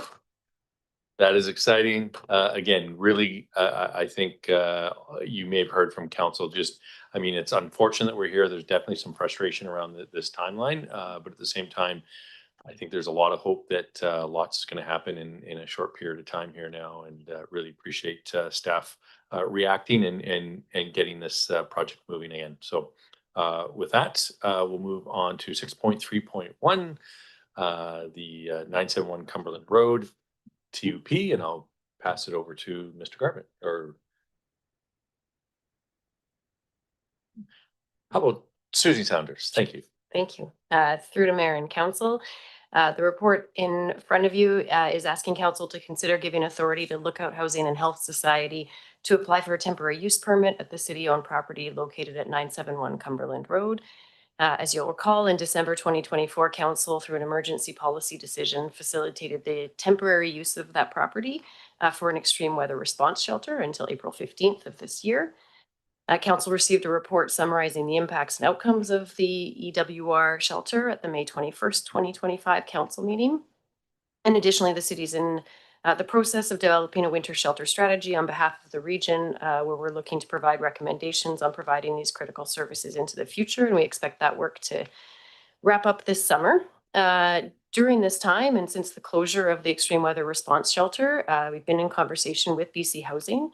BC Housing has shared that with staff that Courtenay's been identified as a potential community to receive temporary winter shelter funding, which, as council will recall, directed staff to advocate for that funding, and we weren't able to secure it in previous years.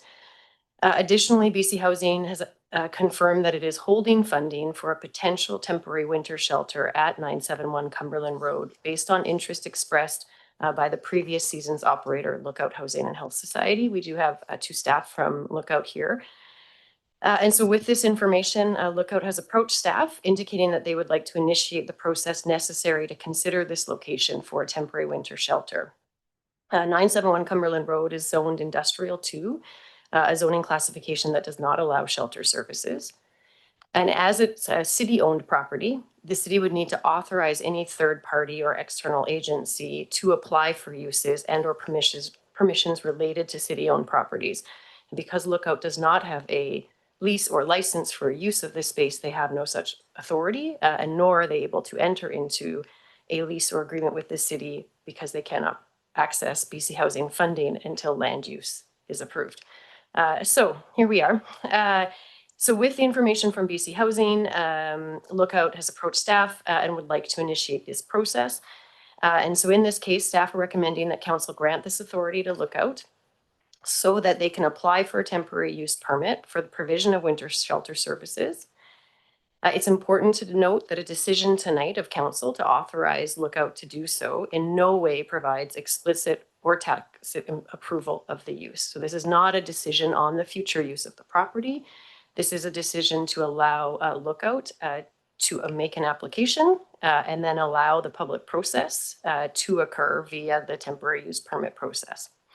At which point, should that temporary use permit come back to council, council would then make a decision to either reject or approve such use after consideration of the application and public input received. So I'm happy to take any questions if there are any. Fantastic. Thanks so much. And we have a question or comment from Councillor Frisch. Yeah, thank you. Was Lookout the organization that ran it previously? Through the mayor to Councillor Frisch, yes, they were. Yeah. Okay, great. I'd like to move the recommendation. It's been moved and seconded. Looking for any subsequent questions or comments? Seeing none, all those in favor?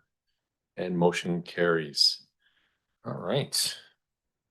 And moving into internal reports and correspondence, we have the Braidwood Road infrastructure upgrades, Ryan Road sidewalk project update, and I believe I'll pass it back over to Mr. Pitcher.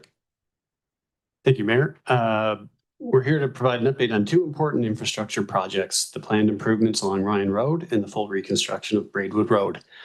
Both corridors are recognized as high priorities for improving how people move through our community, whether by foot, bike, or vehicle.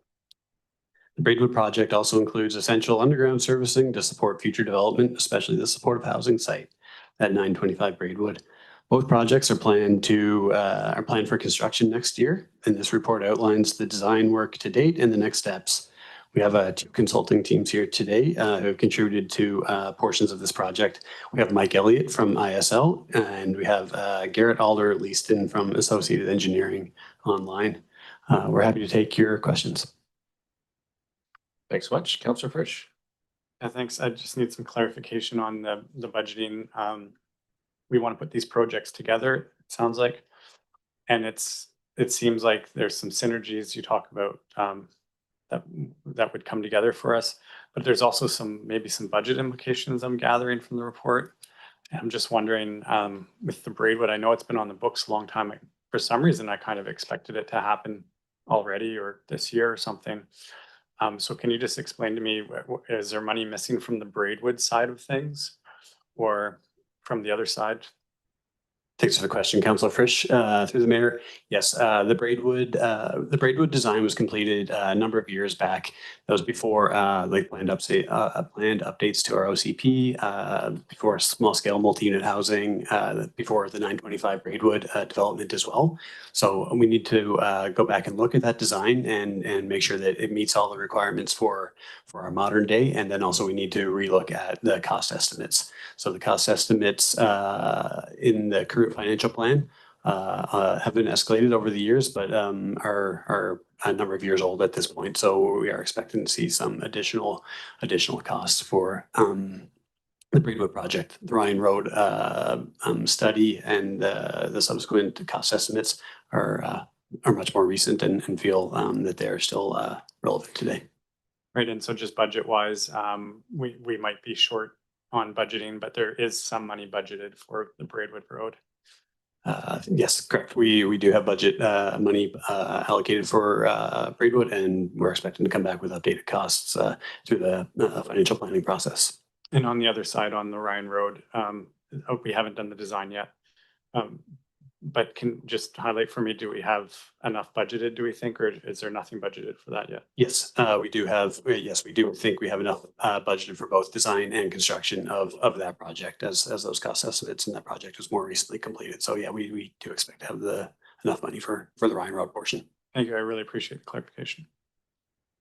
Councillor Frisch and Councillor McCall. Yeah, thanks, Mayor.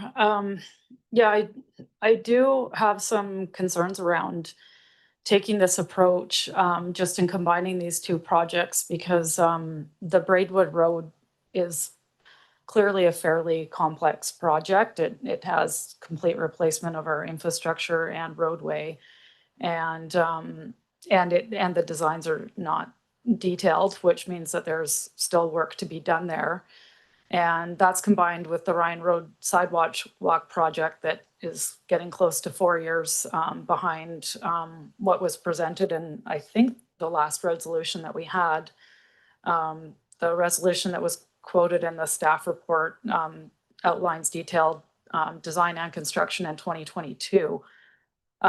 So reading this, I have concerns around putting these projects together because I don't want to see this Ryan Road sidewalk project, it's 400 meters further delayed to combine it with an infrastructure project that could be more complex than what's outlined right now.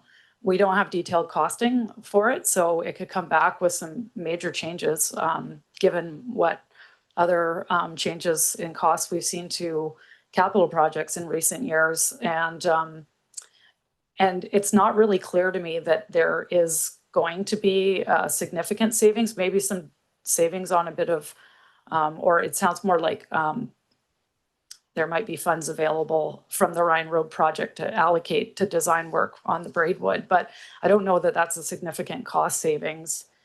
It also strikes me that we may have fewer types of contractors that are able to bid on a project this size.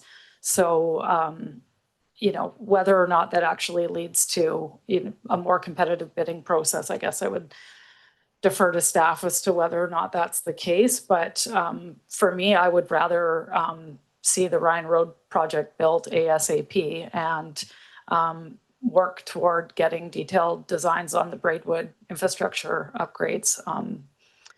And if there's a way to put those bids together as these projects move along, then maybe at that point we could revisit it. And now that I've said that long-winded bit, I do actually have a question. In the report, there's no reference to the sidewalk gap between where this Braidwood Road project would end and the bottom of Ryan Road, and the sidewalk on Braidwood is on the far side. So just want some clarification as to whether or not in this project that's been contemplated as well. It's basically a gravel pathway along what is now becoming a fairly busy little strip of road. So I'm wondering if that is being looked at and included in the costs of what's being outlined here. Thanks for the question, Councillor McCollum. I'll leave the second part of your question to Mike, but but to answer your first question or to respond to those comments, we don't necessarily need to make a decision on tendering these projects together right now.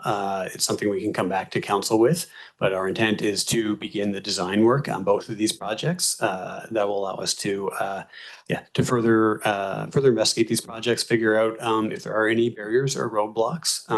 And at that point, as the designs are completed, as staff will have a better understanding of if one is more likely than the other, if one is more complex than the other, or more expensive than the other. And I think at that point, it would be an opportunity for us to come back and say, with a recommendation that we would proceed with one project or both projects, or provide that opportunity for feedback.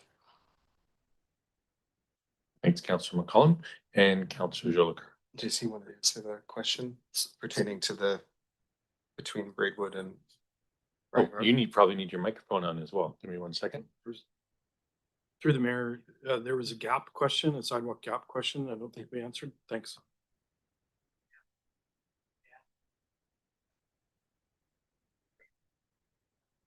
And the Ryan Road design, not the Braidwood design. So I'm getting there. There we go. So he can hear me repeat the question. The question was around Back Road is the connection between the Braidwood Road improvements and Ryan Road, where we're looking at the sidewalk. And between those two facilities is a gravel shoulder beside a fairly busy roadway. So what I'm wondering is if we are looking at addressing that sidewalk gap in the same project and whether that is being costed as well. Sorry, Councillor McCollum, I better understand your question. Yes, we will address that gap. That is the intent. It really is to speak to maybe some of your other comments about combining the projects. Having one consulting team, one contracting team designing and building this project is the intent to not have any gaps through those design processes. So yes, we recognize that gap is there, and it's our intention to close it. Thanks very much. Sorry for jumping the gun, Councillor Jolicoeur. Yeah, thanks. And yeah, I support that. There's a daycare right there. So I think that makes sense. Yeah, I'm not really, I guess, comment around process. This came as a briefing note rather than a decision point, which I thought was interesting because it does have potential implications as what's been articulated by my colleagues around the budget and the timeline, which seems to be a theme with these projects, unfortunately. And so my preference would be that if in any way combining these two projects slows down one or the other, shovels in the ground, I don't think that's something that I would support. But my question is pertaining to Braidwood Braidwood actually has a detailed design that's been funded 100%. We are now needing to go back because of the issues you've articulated, OCP 925 Braidwood. And so what costing are we actually looking to in terms of the 100% detailed design that we actually have currently and what needs to get done? Is that a huge amount of money? Is that, I'm not clear how that's articulated here, that proportion of that work and how much that costs us. Thanks for the question, Councillor Jolicoeur. Through the mayor, we don't think it's a huge amount of work, but what we do need to do is go back and kind of look at the foundation of pipe sizing, capacities, those types of things. So it's a little bit more of I would say a study process. Yes, the engineering drawings exist, those types of things, but yeah, we need to just make sure that we go back and look at the underlying fundamentals and just make sure that yeah, we do expect change there, but yeah, we don't see it as too expensive at this point. But that's we're working on getting those costs here very quickly.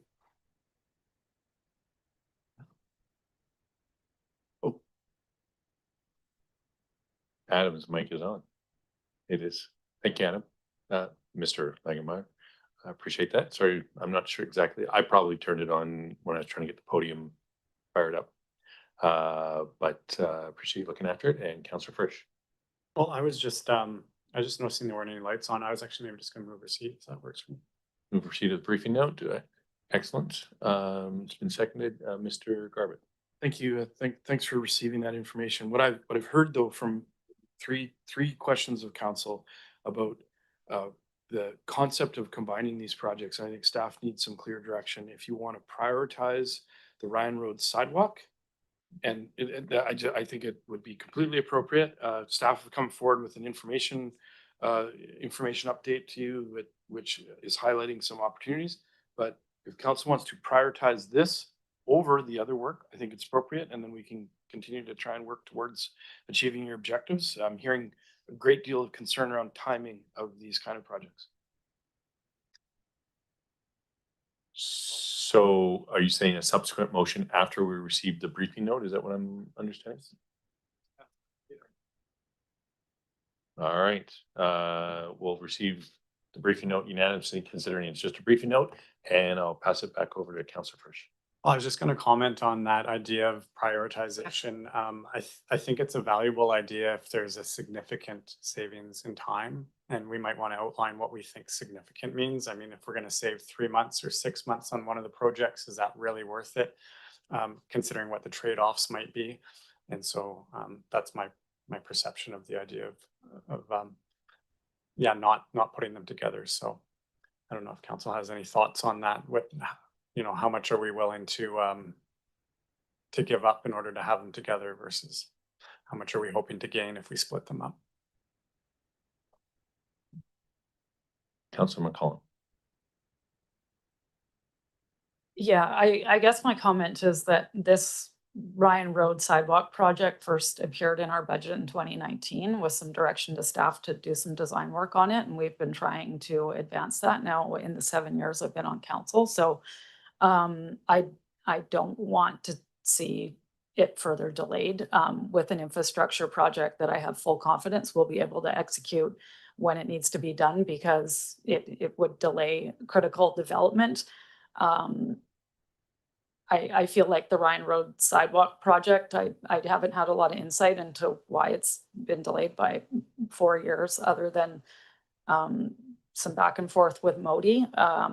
But my sense is that we've just had bigger items that have taken up our staff time. So I don't want to see this bigger item delay the Ryan Road sidewalk project indefinitely. It's 400 meters of sidewalk that is our most critical sidewalk gap in our community that we've been trying to address for some time. So to me, the priority is the Ryan Road sidewalk, and the simple fact that I know Braidwood will get done when it needs to get done.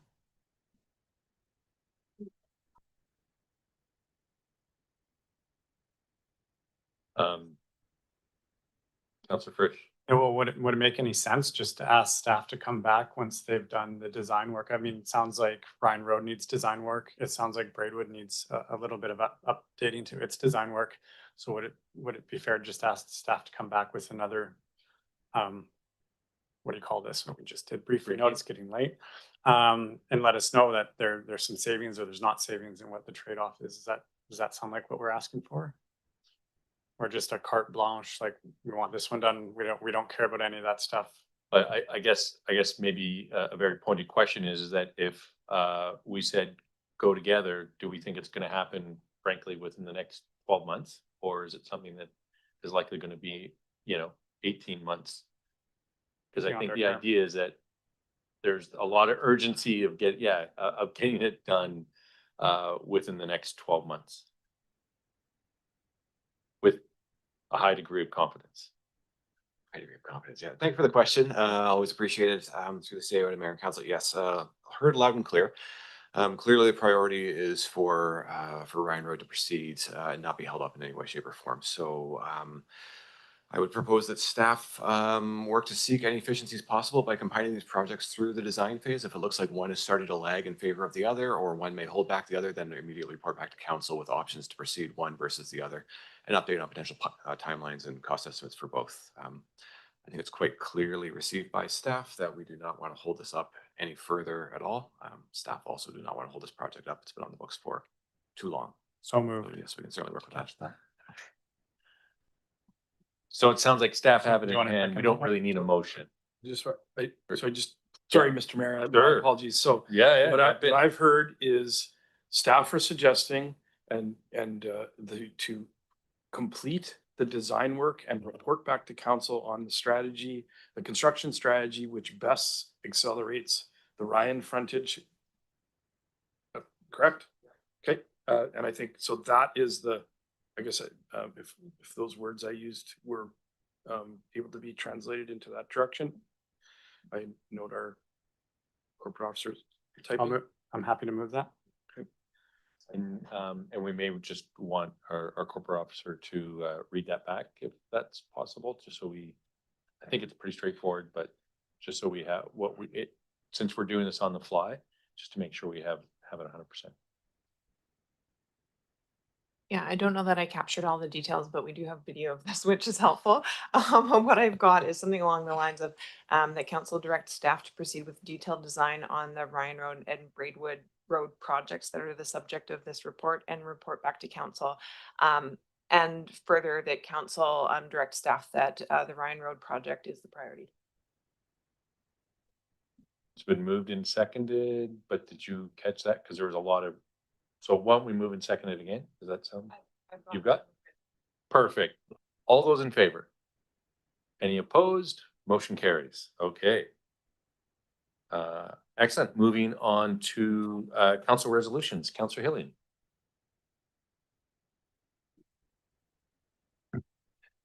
Thanks, Mayor. I'll read the motion. Whereas traffic safety in residential neighborhoods continues to be an issue of primary concern to Courtenay residents, including speeding and intersection safety, with particular concern regarding the back road area between Courtenay and Comox. Whereas the city has limited methods of effective enforcement and limited financial resources to address traffic safety and municipal servicing in general. Therefore, be it resolved that council advocate to the provincial government for municipal implementation of photo radar and expanded use of intersection cameras to significantly improve traffic safety enforcement and generate much needed municipal revenue. And be it further resolved that if general municipal implementation is not supported or imminent, council request implementation of a pilot speed enforcement program utilizing photo radar or such other advanced technology as may be available on an urgent basis on back road between Courtenay and Comox. And if I can speak to that, first of all, I want to make it clear, as has been suggested by a letter writer to us, that this is not about deflecting on an issue that we don't care about. This is a serious step to advocate to the province for something that we have indication they may be prepared to take a second look at. Councillor Cole Hamilton, the mayor, and myself had the opportunity to take part in a conference call with officials from the enforcement branch of the Ministry of Public Safety and Solicitor General. And they were doing a survey of municipal governments in relation to expanded use of intersection and speed cameras. They advised us that they'll be making a cabinet submission in this regard in the next several months. They also advised us that they have a pilot program involving speed cameras in the Kamloops area. So I'm not naive. I don't believe that that means that the province is going to all of a sudden reverse course on this and grant us this program. But I think it's worth a try. And we've acknowledged that the problems that exist on Back Road were there before the sewer conveyance project. They'll be there after that project finishes. And it remains a corridor that is important to this community. And because of the challenges that we've heard about from our RCMP of enforcement, we need this sort of a tool to enable us to get a handle on the, frankly, large number of irresponsible drivers who really don't care about anybody else as they speed down these residential streets. So that's what this is about. And I would urge that we send this resolution, if it passes, to the province right away, requesting a meeting. If we can't get one in the next 2 months, then we have the opportunity to address it at UBCM.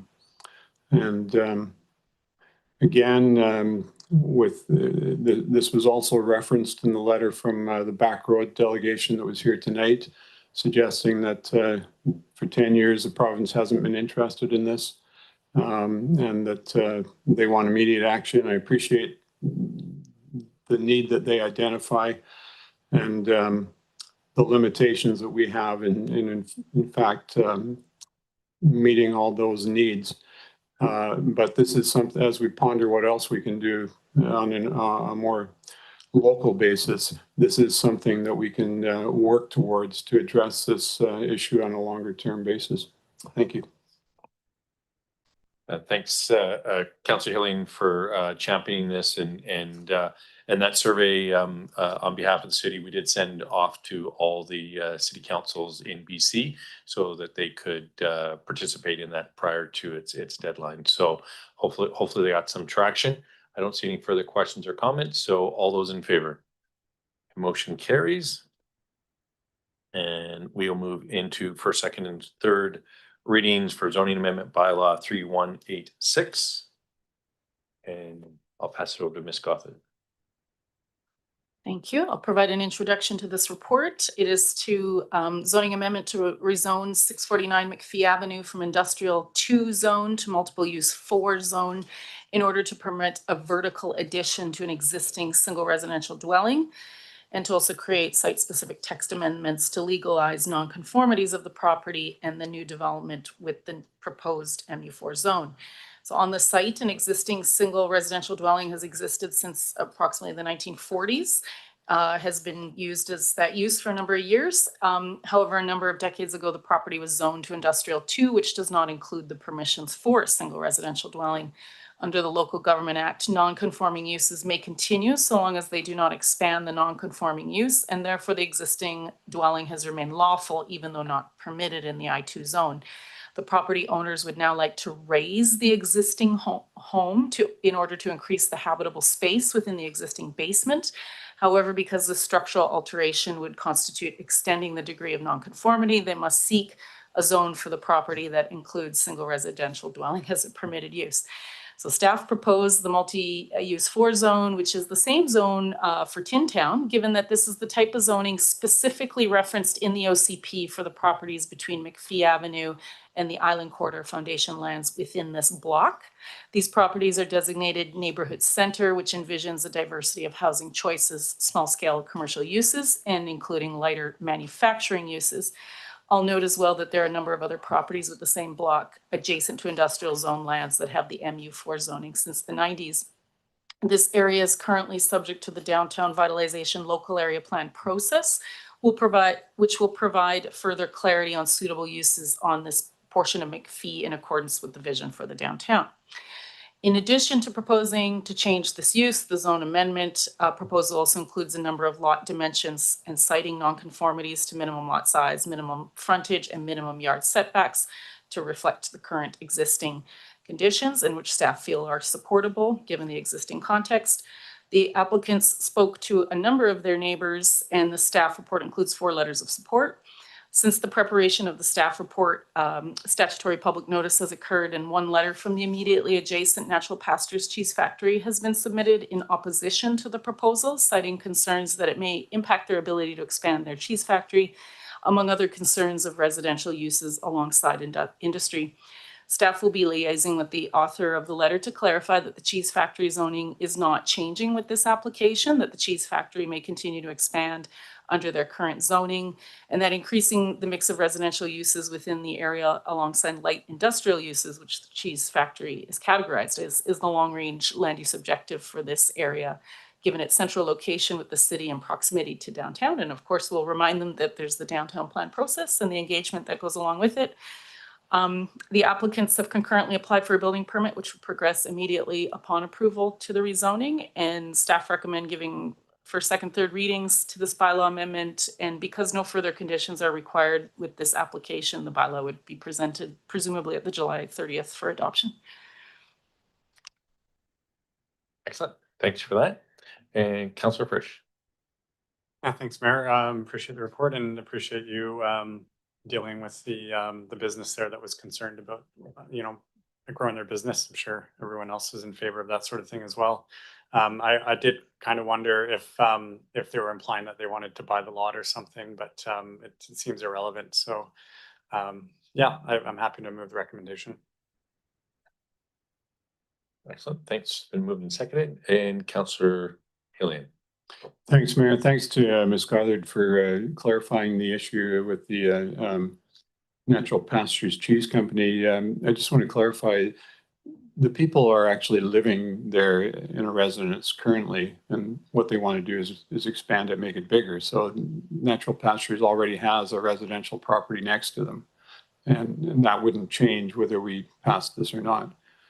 That is correct. That residential use has been there for quite a number of years, and people have definitely been living in it. So the residential and the industrial neighbors have been coexisting for quite some time. Yeah. Thanks very much. All right, much appreciated. Motion's on the floor. All those in favor? And motion carries. And we can go into 9.2.1, the loan authorization bylaw 3183. Any questions or comments? Seeing none, all in favor? Any opposed? And motion carries. And 9.2.2, loan authorization bylaw 3184. It's been moved in second. Any questions or comments on that? Councillor Jolicoeur. Yeah, I'm going to be I wanted to add context. I'll be opposing this. My concerns around the price and the reallocation and the budget for this project I continue to have those concerns. So I'll be voting against this. Thanks. Thanks, Councillor Jolicoeur. No further questions or comments. All those in favor? Any opposed? Councillor Jolicoeur opposed, and motion carries. All right, council reports. Councillor Cole-Hamilton, Councillor Frisch, Councillor Hillian, Councillor Jolicoeur, Councillor McCollum, Councillor Morin. All right, I've got a few things here that I'm going to go through as quick as possible. I did attend the Canada Day event with most of council, I believe, but the highlight was Fuzz becoming the latest Freedom of the City reward recipient. Also attended the Kiwanis Village mortgage burning party for the mortgage that they had. It was just a copy of the mortgage. You legally can't just burn your mortgage, especially when you have to keep a copy for about 7 years. But again, great work there, and I'm continuing to have conversations of what that future of the property looks like, because bungalows were cool back in the 60s, but there's a lot of potential there, which they agreed to. Attended the 100th birthday party of Marjorie McKay and the 60th wedding anniversary of Don and Doris McLaughlin, and then finally I did attend the sacrificial medal presentation for Bradley Stratford, who lost his life, a Canadian who lost his life fighting in Ukraine against Russia. So for his family and friends, that was held at the base. And with that, I believe we're going to move. I'll give it back to our clerk. Thanks. We have a slightly different in-camera motion, so we're looking for a motion that covers 91E, I and K. Okay, it's been moved and seconded. All those in favor? Any opposed? Motion carries.